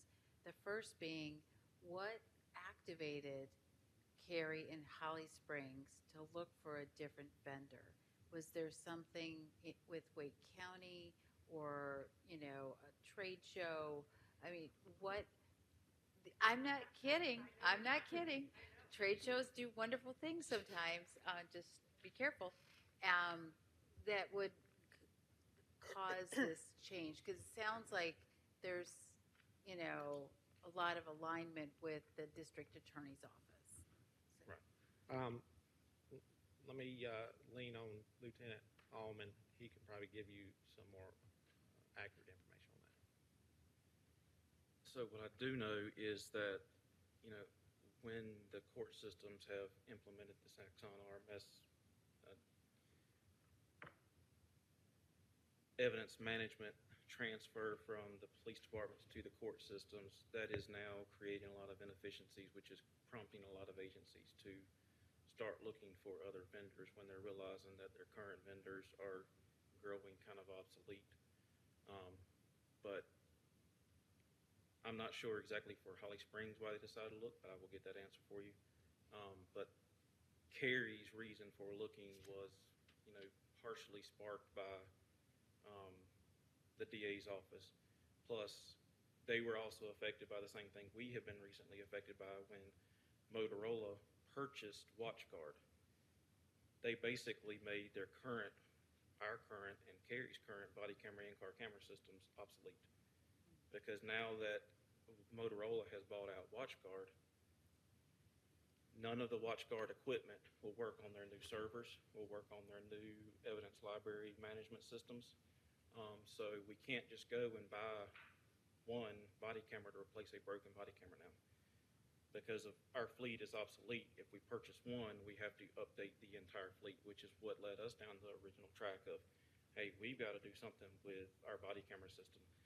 And when Carrie started kind of going down that track, they realized that, with the court system going this way, the body camera system is going this way, it made a lot of sense to find an in-house solution where it was one big umbrella versus, this site for this one, this database for that one, go here for that, go here for that. But I can definitely find out more from Holly Springs about if that was the same reason why they decided to kind of go down this track as well. I mean, that would be helpful. It's not mandatory. I think the point is that equipment is becoming obsolete. The systems don't support it. Even if Carrie hadn't decided to go to this new application, you still have a dilemma of having an application that supports the appropriate equipment that you need in order to do your jobs, right? So something had to change. I'm disappointed that Kerry wasn't a little bit more forthcoming with their intentions, and that we're up against a really harsh timeline. I did the math based on some of your additional information in the memo. It looks like we have about 56 users in the Morrisville Police Department, and that is significantly shy enough. It's like 2/3 of what you need in order to create this 100 user floor in order for them to engage in future contracts, kind of thing. I would like to know a little bit more about migration as well. There's a slide, I think maybe 4 slides up, where you show the $1 million and then you show the shared system. Is this it? Nope, there's one more. It's a little more detailed. This makes my heart sing. So I think we need more detail in the standalone user quote. I don't know if you already have that detail, because you do have some great detail in the joint user plus, where you talk about the existing data and the transition of the traffic stop data and so forth like that. The reason I'm asking for a little bit more of a breakout on the $1 million is if your migration goes smoother than anticipated, maybe there's a cost savings. Like you expect it to be a 12-month process and you get it done in 6. Maybe there's some cost savings on that $1 million. So if you're able to, she's like, no. Well, we're trying here. Because that $1 million just seems like a huge amount of uncertainty. And so when you get a little bit more key performance indicators, just benchmarking, pay for performance on this Axon vendor, then we might have a little bit more control back. Right now it's just, here, have some money, please, do the service you promised. But the other thing with $1 million is a significant amount of money. I think anyone would agree. It would have been nice to know that this kind of cost was coming a little earlier. The public would have, really appreciated this dilemma around the budget cycle time. And they were very concerned about the tax increase, and knowing that this is something that we're going to have to do in order to keep good service and public safety. I think they would have appreciated and understood that. Now, this is coming perhaps in fiscal year 26. We need to put a pin in this and say this has to stay. Other things need to get prioritized around it. And that's for budget retreat, of course. But, this is statutory requirement versus a nice to have on some of the other projects that we have. So thank you. Thank you. Mayor Pro Tem Garamella, please. Right. I wrote a lot of notes. So, and first thing, thanks for bringing this awareness. Do all the chiefs meet once a quarter or once a month to go over, like? No, and specifically in situations like this, we have not. That would have been ideal. Exactly. Yeah. So Brandon, I know you have check-ins with Sean on a monthly basis. Did this come up anytime before that? No, I've not spoken with Sean in a little while, but this has not been any part of a conversation. Yeah. So the reason I ask that is, it is concerning for me if they're not keeping us in the loop. We have CAM system with them, and if they're changing on their side, the dispatch also gets affected. And then also the other concern I have, we also have our signaling with them. And I remember we had a $500,000 grant from DOT. Did we go with them, or are we doing it here? So we are working on an agreement to move all of our signals with Cary. So Um, I would, but- I would question that now with all these things. Can I have a moment, Mayor? So I would say, not in necessarily defense of Cary, but I think this is a one-off versus our other relationships with them. There are very regular CAM meetings that talk about things related to the CAM and the agreement and to CAD and things like this. So I think this was perhaps just not on people's radar, or there may have been miscommunication. I don't think this is demonstrative of the majority of our working relationships with Cary. My experience is that you don't need to have that concern. I think this is a one-off from that. I'm not worried because we have water and sewer with them. That's the major, but the key is somewhere, they should have an obligation when we are joint user and spending half the money to tell us before. So that's where I feel like they have failed to tell us in a timely manner to do it, what it is. And then I have the question is, can you give me examples when you say they change their data and then you guys are affected? What does it really mean? I don't know. Absolutely, Josh.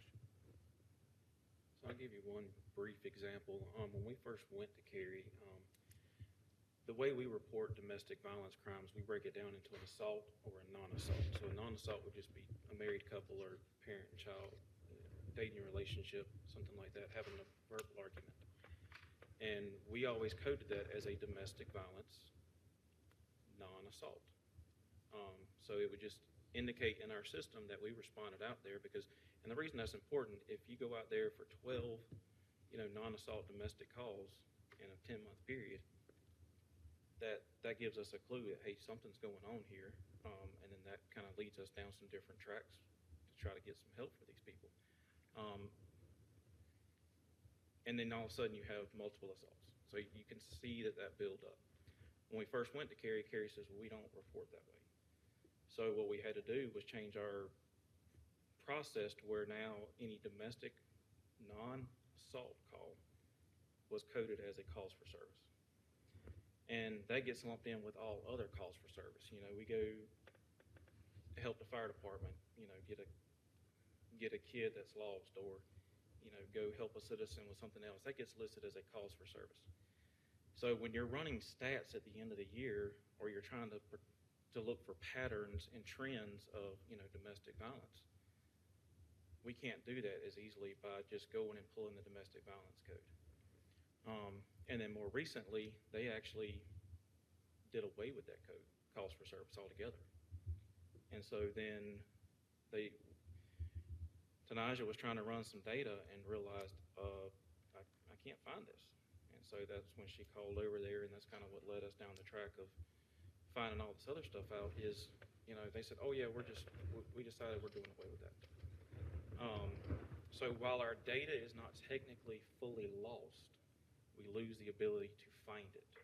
So if we still go and pull, a single address, it's going to pull it up, but that offense code is going to be missing. The report and the data is still technically there, but when we're running our statistics, and that's very important for when we're putting stuff on the forward-facing public portals of where our crime trends and stuff are happening. If we're not able to accurately depict that in the way that fits Morrisville, and we're having to conform to the way Cary changes things, we're not able to report things that is most efficient for us and gives the public the best view. Okay. So thanks for that. And so my question comes down to my questions are more detailed on IT and here because this is my day job, and my Azure spend is $8 million a month. So he understands what it is. So the reason I bring it up is as a software development, as SLDC, they call any changes they're doing, are they not communicating to us that it is happening? Because that's 101 of if we are the user, they have to come and tell the users that we are making the changes. So I will say, and town manager Zudema alluded to this as well, is some of those changes. It was a little differently. In fact, a good example of this is right before the work session. We actually got an email from Carrie about the CAD replacement project. So they're asking for input before that happens from each department, from the IT departments of the CAM partnership, before they develop the RFP. So it's early enough in the process that everyone is going to have that input. And I think, again, and this is, I think, probably one of the reasons why our fire department did not go on the shared RMS system initially. They are standalone, have been standalone. They've switched since then, but it really was handled differently. The CAM was around dispatch and then RMS. So I think that's part of why I don't think we were as notified on that change for the RMS side, but we have been for. But the dollar amount said we pay half the money there. So we are equal partners in it. So that's the reason I'm asking. Nothing against, because it's money, Then how many records do we generate a year?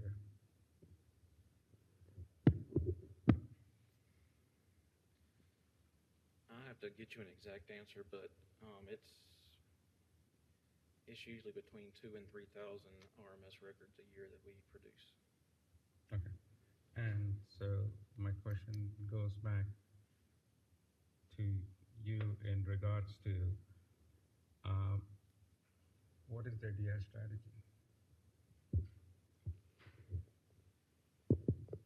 Axons. So we've not had those in-depth conversations. That would be part of that implementation. The implementation is, I believe it's 18 to 24 months. So it is quite significant, and that's when we would have those conversations. We've not been as involved with them at this time. It's mainly been the contract and some of the review process that PD has done with the capabilities of the system. So they've been looking at that piece of is this going to suit the needs of what they need? And then IT will be involved heavily.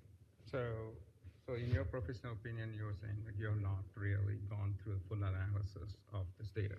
Correct. Right. So we do know, again, that Axon has provided capabilities. They have an API as well that provides better integration, better access to data. They do give us direct access to that data as well. So that's for reporting, for the accreditation process, or like Lieutenant Ullman said, for the analysis piece to understand those crime trends to help them better serve the public.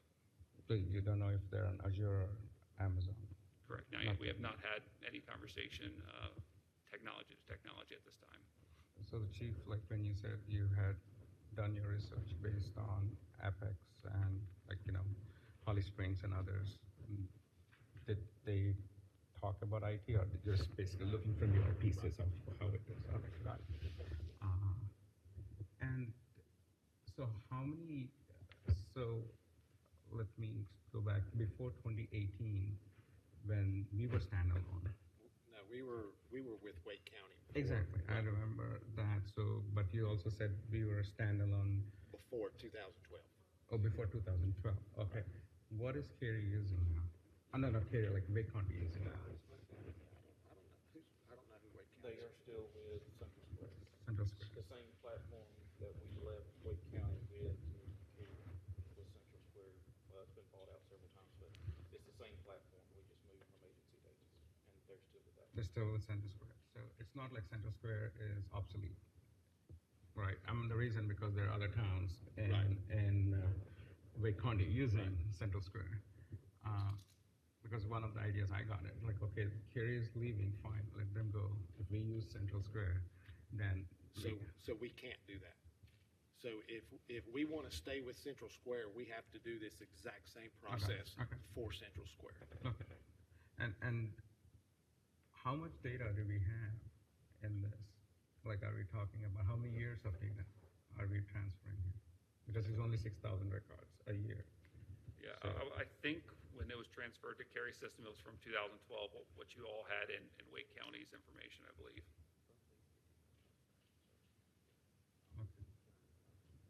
okay.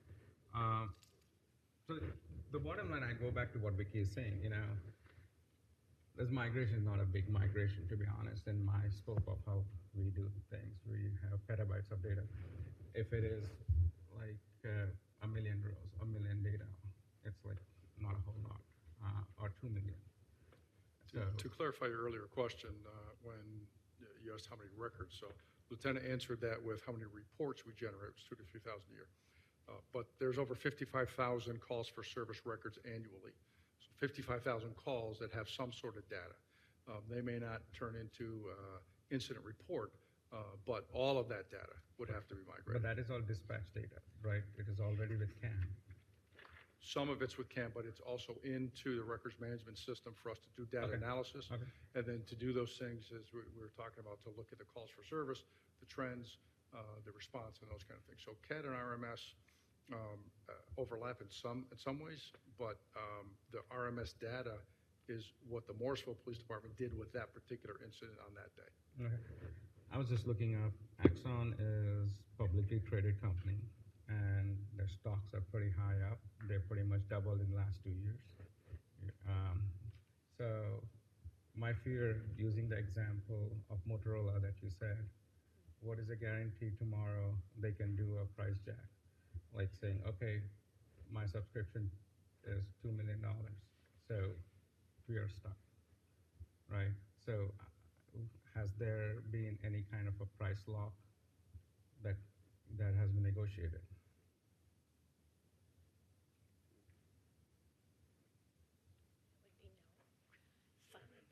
There's the 5-year contract, but beyond the 5-year contract, we would have to sign a new contract. And granted, we wouldn't have those large upfront fees, but you would still pay the annual licensing fees at that point. So they have every right to bump it up. They have every right to do anything under the sun. I think we anticipated, from speaking with Axon, it was what, 4% increase annually is what they anticipated. I think the town manager has some thoughts. Yes, sir. Why don't you speak briefly to that they don't do planned obsolescence? I think that's another factor in this. I'll let Pete speak to that. So when I mentioned that earlier, Josh shared recently how our body cameras. Exactly. Yeah. So they went obsolete. We have to go to a whole new type. Axon doesn't participate in that. But Axon does sell body cams too. Right. Yes. But what they don't, they support their products much longer. So, go ahead, Josh. Yeah. So, the way that I understand it and the way that, I have seen other vendors do, so back to the Motorola. So Motorola is on Evidence Library like 5 or 6 now. Version, when they started with 1 back in the early 2000s. Axon is still on evidence.com. They don't have newer versions that come out.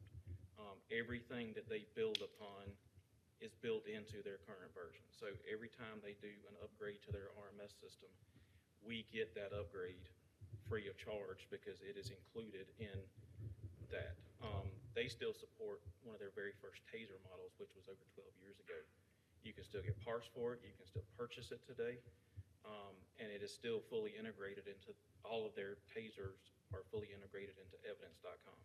So it's not like Motorola where they say, well, if you got this version of body camera or this version of, in-car camera system, it's only good on Evidence Library 3. You have to upgrade to Evidence Library 6 before you can use this particular system. Axon does not participate in that. So they have evidence.com. There's no versions. And it's kind of like a regular subscription where, when an update comes out, it gets uploaded to the computer and, they're currently working on adding new modules. And what they have told us is the way that their business model is when they add a new module, we get access to it. It's included in our current subscription fee. The only thing we would ever have to pay for is, if we have something and we have to transfer data into it. So if we have something that currently works, I'll give you, for example, our use of force data. Our use of force analysis, if, for example, if Axon did not have a use of force and they decided 2 years from now to create a use of force module, we could get that module for free, and then we could start inputting data into that module at no extra charge. However, if we wanted to move our current data into that data, we would pay the migration fee. But then as far as just, if we decided to, just close this out and open this up, then there would be no additional fee. So they don't participate in the, you got to have this version of this software in order to have this product. And I will say, to your point about subscription fees going up year over year, as we see that traditionally, the thing with the standalone versus the joint, they're both Axon. So if Axon raises their prices, they're raised in both instances and more than likely would be passed through the carry model as well. So the licensing increases as well. I hear that. That is you can't do, but like basically, I don't want to be in a hostage situation. Like this is the system now. Our integration is all with it, and now other than like moving it Azure to, you're stuck with it. Exactly, and that's the good thing, I think, with the implementation. Obviously, you get a higher upfront cost. You're locked in for that 5 years, and then that nominal fee for the maintenance, I think, is going to increase. And I don't want to go more, but I will more than happy to take it offline with you all, because the reason I ask these questions are these are very important. I understand from a police point of view, you are looking at this good compatible to us. But from a software point of view, I have thousands of other questions, because those are my expertise, and that is the most important thing, how encryptions and those kind of things. I'll take it off. You brought a good point up though, when you're considering other vendors. One, if we go to if we remain a joint user, we're going to have an evidence.com cloud. Okay, so we'll have an online or a cloud server, because we need that for our body-worn cameras and our car cameras.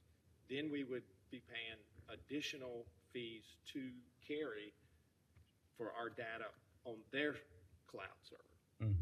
If we decided to go with Central Square as our standalone RMS, we're going to have 2 different cloud servers that we're going to have to pay fees to.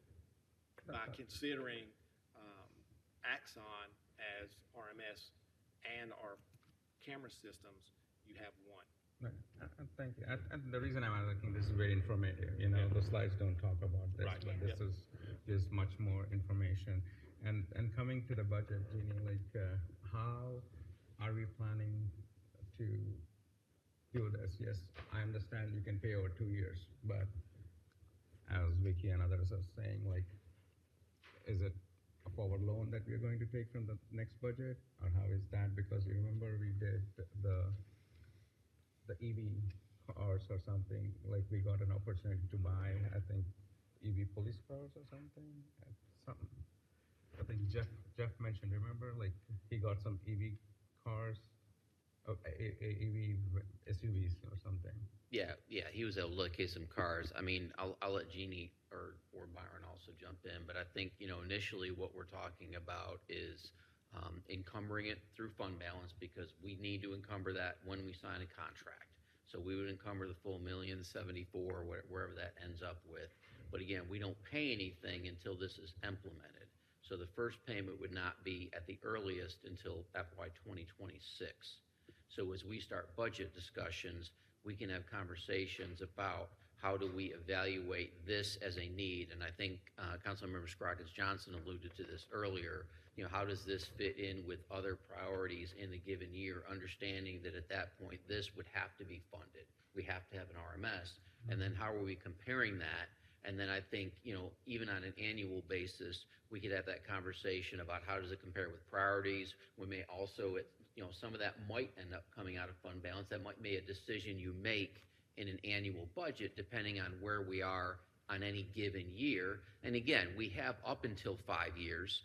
We want to be cautious and not sign this to look like a 5-year agreement, in the sense that would require additional approval from LGC. That's a tenuous process.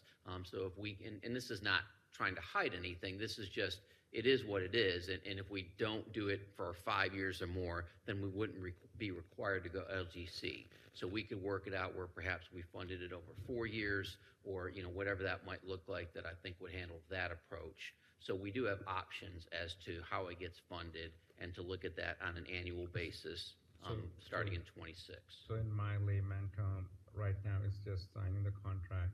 This money can come into next budget as a line item.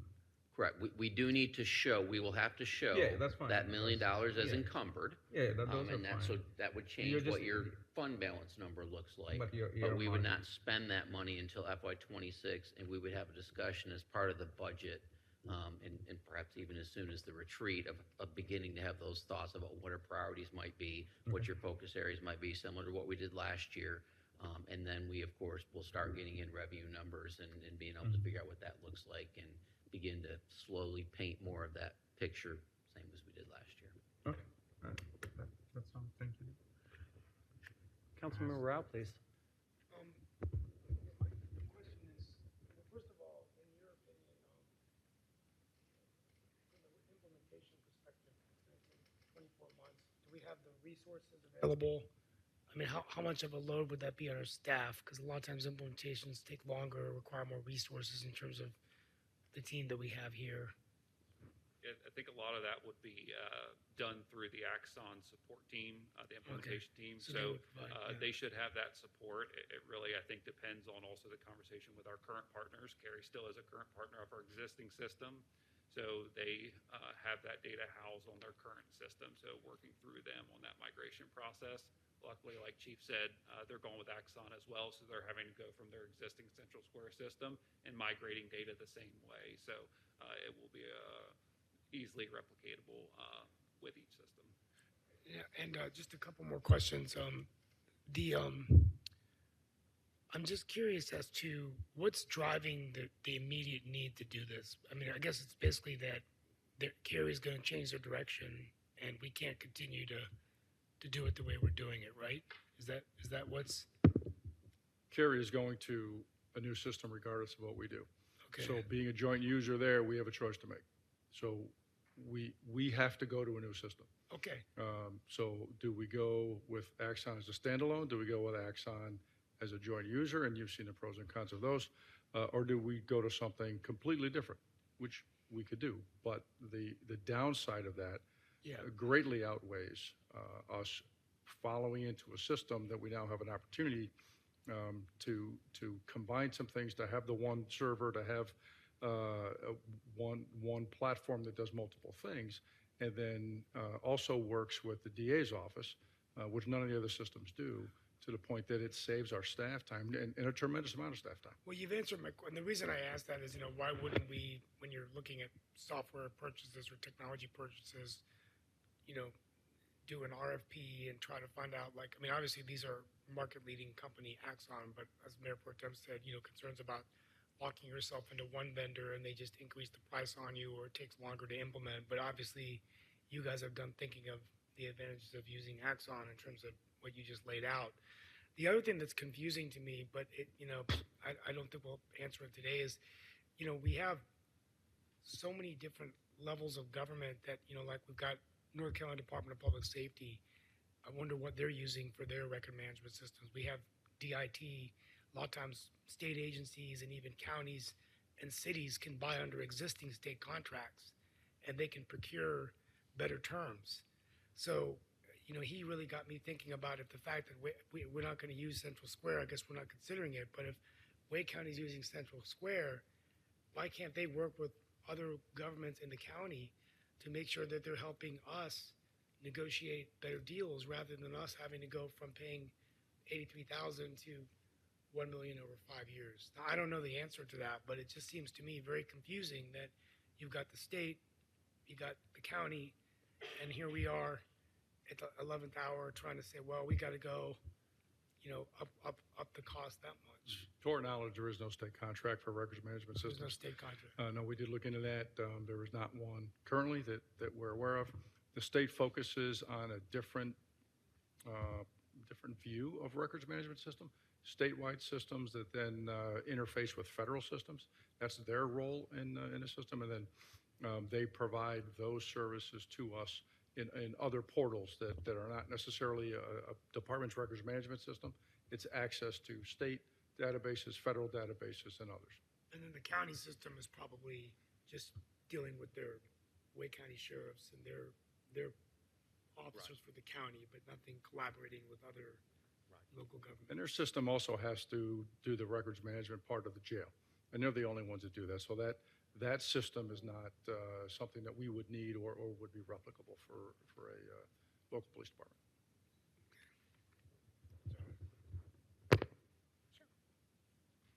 Councilmember Johnson, please. So everybody's asked fabulous questions.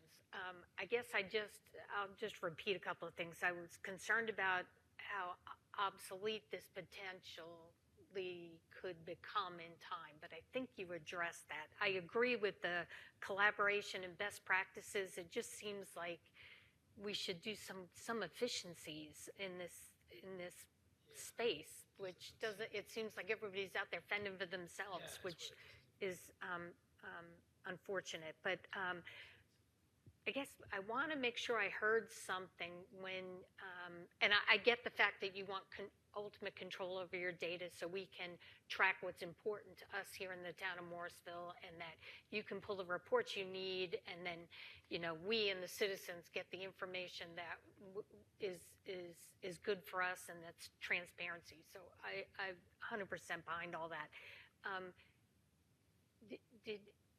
Chief, I thought you said something about with this new having our own standalone system would give us the potential to have the ability for the community to input online any issues and concerns. Yes, Did ma'am. I heard so that? I'm gonna let Josh share with you what that program looks like. Okay. Okay. Okay. I got another question then after that. So that part of the system is called the Desk Officer Reporting System, and what that does is it puts a link on our website where citizens can go in and report certain types of crimes. So let's say if we set it to basic larcenies, where somebody's reporting that a package is lost or stolen off their porch, or Walmart wants to report a larceny shoplifting that happened 3 days ago. They can go online, click that button, and then it'll walk them through actually writing a report, and then that would come into the records management office with Tanaja. She would review it, and ultimately, if she approves it, then that becomes the report. That saves a police officer actually driving to each individual house and filling out a report. And it also would, in that same linkage, when we have people request a public copy of a report now, That's where I was going next. They send an email through the portal, and then it comes to Tanaja, it comes to the front office manager, and it comes to myself. And then we review the request, we download the report, save it, convert it into a public copy, and then we email that to the individual. That automates that system. They can go on and they can request a public copy of a report, and they put in the parameters of the report, and they have to have certain parameters to make sure that they have authorization to get that report. And when they put that in, the system automatically just generates the report that we took into a public copy, and it gives them a copy. Okay, you read my mind. That's where I was going next. So, so today they have to call and ask for that information, or Yes, send you an email and request it? They can go on the website and request it, which then Yeah. sends us an email, or they call up to the front office and ask for it, and then we go through the review process manually, pull out the data that needs to be taken out, and then send them a public PDF copy of that. Okay, and so obviously there's lots of confidential information. I get that, but is the ability there for the public then to actually access some of this data that's not confidential? Yes, ma'am. So they would be able to pull their own reports and stuff. Okay. And Okay. we set the parameters based on the North Carolina public release laws of what in a report would be released, and then the system automatically computes that based on what the report that the officer wrote, takes out the confidential information, and then gives them a public copy. Okay, thank you.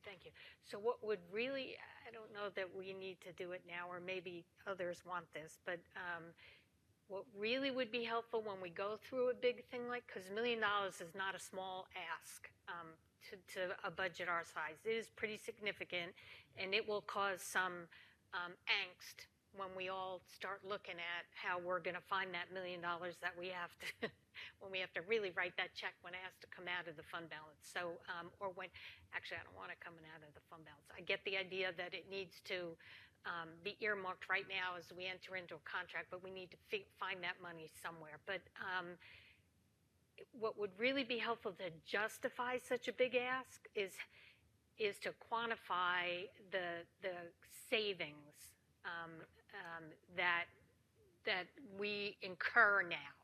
And you just talked about that, about the time that the officers take. If this is going to free up your time so that you can be, doing other things out on the street, investigating all that would be really nice to know. And the time that you all are taking today in dealing with having to go through a third party that then goes to another town that then gives you a call one day, like to somehow give some, some kind of dollar figure, because that's money too, that would be really nice to help justify such a big expense. So that would be nice. I don't know if you can do that in 3 weeks, but that would have been really helpful. And then everything else that I put down here has been asked. I guess I'm just going to repeat one more time because I want to. Sometimes I have to say it out loud so I make sure that I heard it. So we're going to earmark, or maybe earmark's a wrong one. We're gonna set aside this $1 million in the budget right now. And then in FY26, because it's not going to be 27, in FY26, we're going to pay that $1 million. It's not paid over 4 years? No, it can be. So we're going to encumber the money now out of the fund balance so that you could not spend it if you somehow needed to, but that's not a concern today based on what the fund balance is at. So then in FY26, we would be anticipated to make our first payment. And we have some flexibility with that according to Axon as to how we pay that, how much we pay per year. The logical thing would just be break it up over either 4 or 5 years. Again, we're going to do some more work on the 5th year piece, but worst case, I think you would be paying $250,000 in FY26. Okay, is that just, we're paying it in installments then, or is there Correct. Is that with interest on top of that? No, I believe we can pay that in installments, Okay. and we'll verify that as well. Okay, that would be nice, yeah. Okay, that's all I got, thank you. I'd like to thank you for taking a very complicated situation and making it as straightforward as possible to help us understand that one thing's going away, we need to choose something to go forward. I like the idea I heard earlier that this will help us with our accreditation, which is really important to us as a community to show that we're still some of the top and the best. I would wonder would this make it easier for us to also report up to federal government and everything, all our different metrics and things like that, because I hear about other towns being like one of the safest. Would that give us the opportunity to make sure that we're tracking the metrics necessary to start getting on those ratings and things like that? Yeah, it tracks all of those metrics. Okay. So I'm very comfortable with what you've brought forward. I'm glad that we don't have to expend it all at once. It'll be encumbered. It becomes part of the assigned fund balance, so our unassigned becomes less. Is that a way to think about it? You're committing it, you're leveraging your cash, you're going to reassess it each year, and you're Start again. So you're leveraging your cash. You're going to be able to assess it each year. If there's other sources that we could back and offset, you've got savings that are going to start incurring because you already have a baseline budget that's dedicated to an existing solution that's going to be in year 3, 4, and 5, that you're going to be able to repurpose that and redirect it. That's going to allow you to have cost savings. So there's going to be span of control every year that you get to look and reassess this. So you're leveraging your cash that you have right now, which is a great strategy. That's what it's there for when you have things that are unforeseen. You are investing in something that's going to create efficiencies, and you're going to be able to reassess each year. Okay. You're going to have to pay something for whatever path you choose. It's what kind of benefit and investment and return on that investment that you can get that matters most.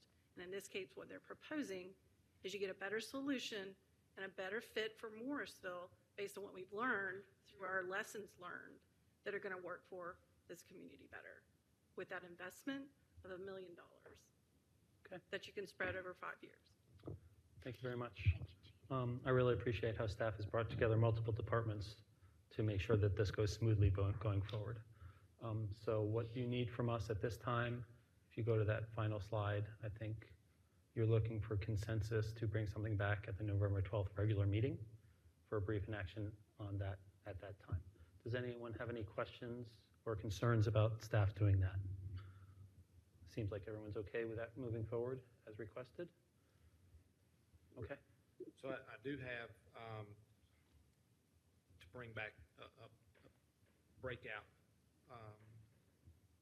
of those numbers in the standalone, and maybe be able to quantify how that The staff savings, et cetera. Yeah. I think that would make it easier messaging for our community. Okay. Is there anything else? So one question I have is, are we using Axion body cams now? I haven't.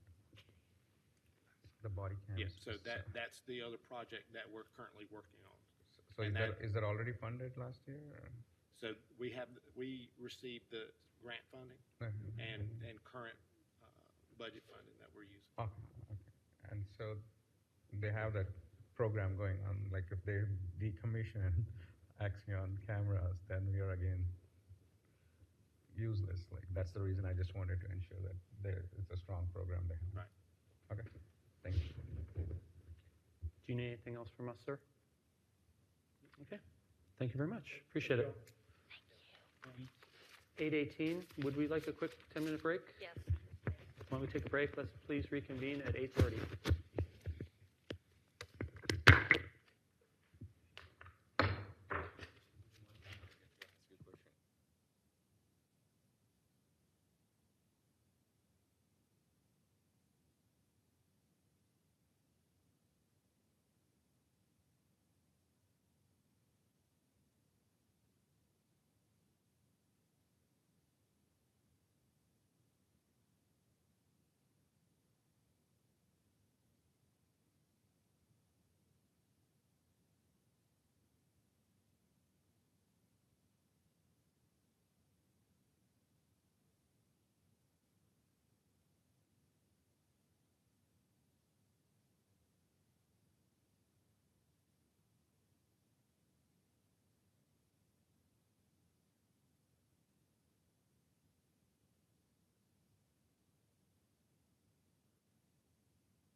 roundtable items. I'd like to recognize Deputy Town Manager Giselle Rodriguez for facilitation of this item, please. Thank you. We have 4 new roundtable items submitted for tonight. 2 of them were submitted by Councilmember Fender. Since she is not in the meeting, we will reserve those for the next roundtable. And we would just go ahead with the 2 that we have available. They're on the screen. I'm going to blow them up a little bit. So.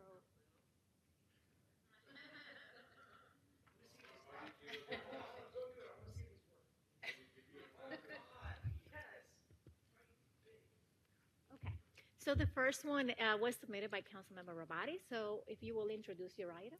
Sure. I would actually like to table my item in the interest of time. We're already way over time, and it's not time sensitive. It wouldn't even be relevant until closer to next summer. So I'd like to just do it next time. Thank you. Okay. Thank you. We'll do that. So the next item was submitted by Councilmember Scroggins Johnson. Thank you.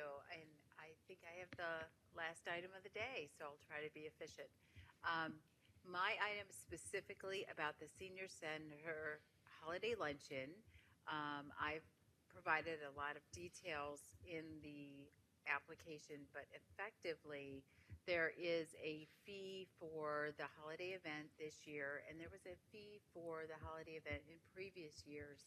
However, this year, it is about 66% more than previous years, and I can't see the text on the screen because I can't read it. That's my bad, but I don't know. Yeah, maybe that's good. Basically, I think that a fee of $20 for a resident and $26 for a non-resident for an event that happens for a couple hours, and it is probably one of the highlights for some of the seniors who don't have family nearby. That is $20 for a small meal, and the value is not there, and also the cost is very prohibitive. If there is a couple coming, that's $40 or $52 depending on where they live. The other thing is there was a gift exchange every year, and the gift exchange was like a $10 gift exchange, and it was cute, it was fun, but now this year they're asking the seniors bring a $10 gift to donate. So it's a $50 event for a couple, and they don't have a gift to bring home kind of thing. So I think there's some things that need to be adjusted. Specifically, I'm requesting that the fee be reduced to at least last year's level, if not removed completely. But I think we need to take this topic to the retreat as a whole about the senior fees. But for tonight, I'm just asking for a reduction in the fee for this event so that the seniors won't be as fiscally impacted as, the proposed $20. Yes. Okay. Liz? Yes.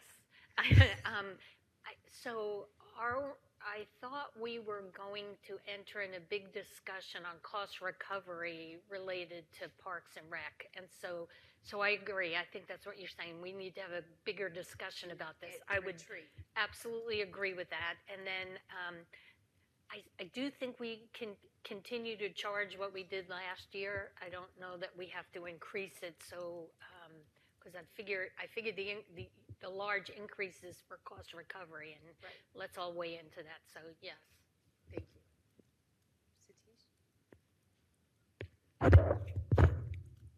Satish? Let me start by saying the $20 or $26 is pretty much in tune with 20% cost inflation. That the numbers that's what it is, but it is for seniors. It's certainly, with their fixed incomes and all those things, I think certainly go back to that and have a larger discussion during the retreat. I'm okay with that. Thank you. Steve? I support this. What is your ask though, that we agree to keep it at a low rate? My ask is that we roll it back to 23, 24. 2023 price, and then we have a larger discussion to determine if, what's the appropriate cost recovery, if there's any cost recovery in January. I concur. I think you have consensus on that. Thank you. Thank you very much. Staff need anything else on that? So no, on that one, we got what we need. We'll pass that along to staff. So I think it's good with that item. If you would like, I would like to point out a few things on the summary sheet from the previous items.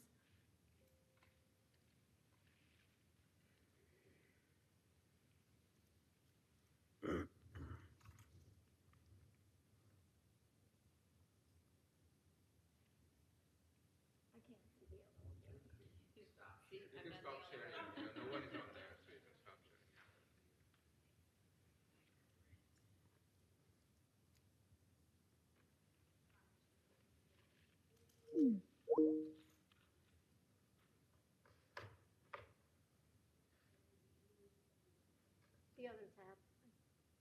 I can't see it from, I can't select it from here. There we go.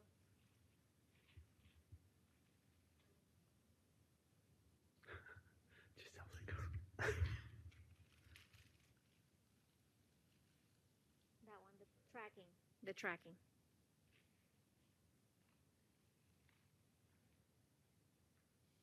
Okay, this one's a smaller print. So everything on the spreadsheet, you can? Okay. So everything that is shaded in green represents that the data within that cell has been changed or updated. So one thing that was requested at the last roundtable item, the last roundtable discussion, was to be able to add dates as to when do staff feel that updates will be brought back. So we have added those dates where we would like to bring information back. Doesn't mean it necessarily could be resolved by then, but at least bring some information back. I would like to highlight, I'm not going to go through each of the items, but I would like to say on your own time, just take a glance at the summary page. There are several items where an update has been provided and the item is recommended to be closed or deemed as complete. Deemed as complete doesn't necessarily mean that the item has been completed or that the work has been implemented, but it means that staff has recognized a way to incorporate that into the operations. So it will be implemented in the near future, and then they explain how are they going to achieve that. You're welcome. The one that I do want to point out is one that has been in the tracking sheet for a little while, and I would like to bring closure to that item, and I do have a recommendation, and that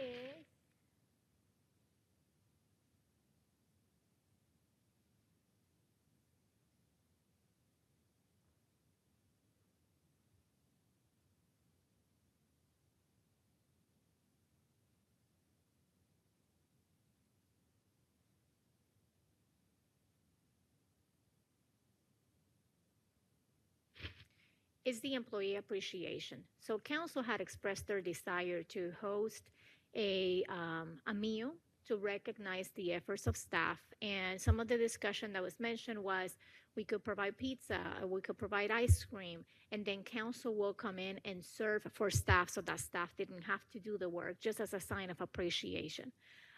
We tried to develop or establish a date for that event, and unfortunately, we were not be able to agree on a date that was that the entire council could be present. So we have tried multiple attempts at that, and we have not been able to land at a date. Coming up on December 13, well, we're on the early stages of defining the event, but we have a tentative date of December 13 to host the Years of Service. It's an annual event in which we recognize the longevity of staff, those that are reaching those 5-year increments, 5-year, 10-year, 15, 20, 25. And council is usually invited to that event. Once again, council will be invited to that event this year. And I wanted to ask, would that event satisfy the intent that you had with this roundtable item, or would you still like to pursue a separate recognition?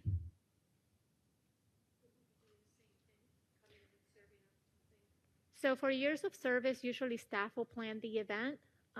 We would have a catering delivering food, and then a lot of times we have the leadership team, department heads serving the food. If council would like to do that, could be the one serving the food. If you feel that um, is the intent of what this roundtable item was.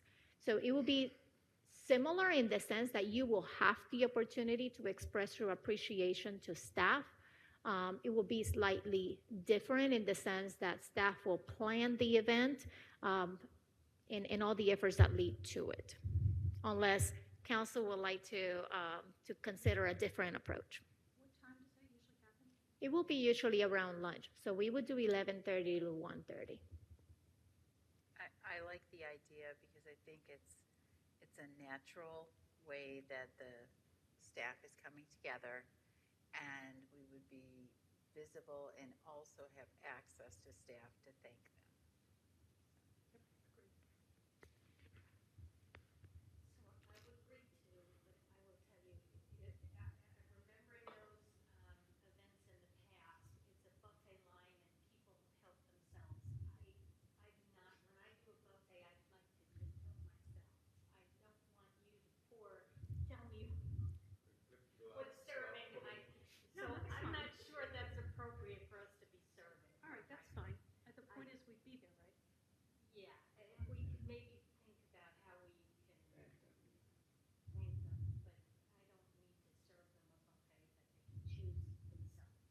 Well, I can tell you from last year, in the last 2 years, we serve them.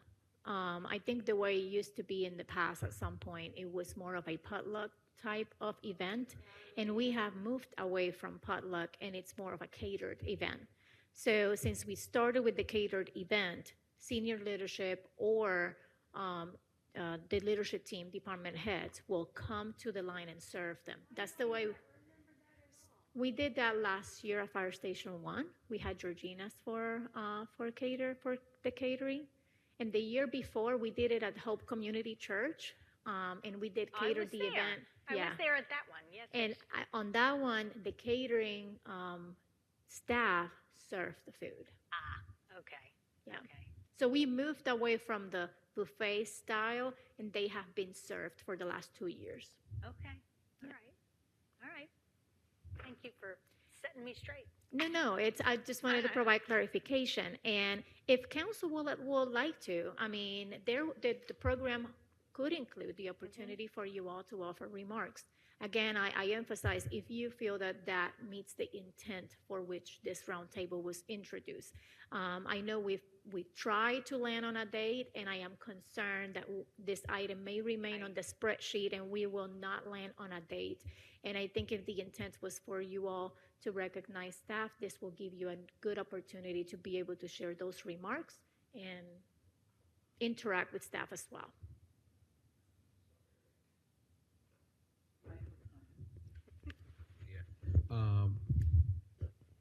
Instead of that, can we change it to a social event and the council pays for it?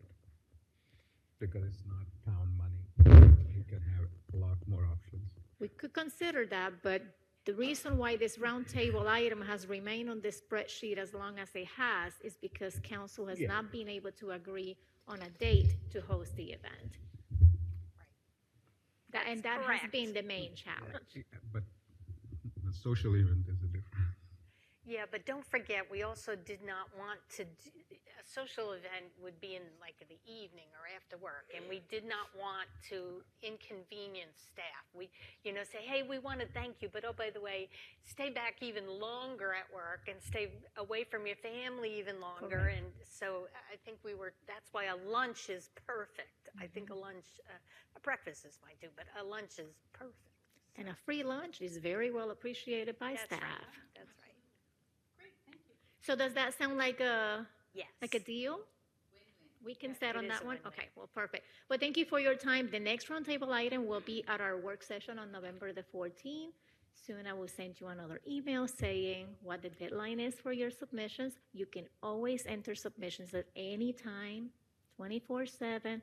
We're just going to have a cutoff as to when I will take submissions so that I have plenty of time to put the spreadsheets together. But thank you. Thank you, Deputy Town Manager. Appreciate the opportunity. So at this time, we have a closed session coming up. So I'd like to thank everyone who is watching. Thank you for joining us for this meeting of the Morrisville Town Council. We hope that you join us again. You can always send us information and your thoughts at towncouncil@morrisvillenc.gov. Please see www.morrisvillenc.gov for information about upcoming meetings, etc. At this time, I'd entertain a motion to go into closed session for a personnel matter. Okay. Pursuant to 143.318.11A6, I move that we go into closed session for personnel matter. I have a motion and a second. I'd like to recognize Town Manager. Is there anything for the good of the order before we go into closed session? Okay. I have a motion on the table to go into closed session. All those in favor, please say aye. Aye. Any opposed? Hearing none, that carries unanimously 6-0. We are now in closed session.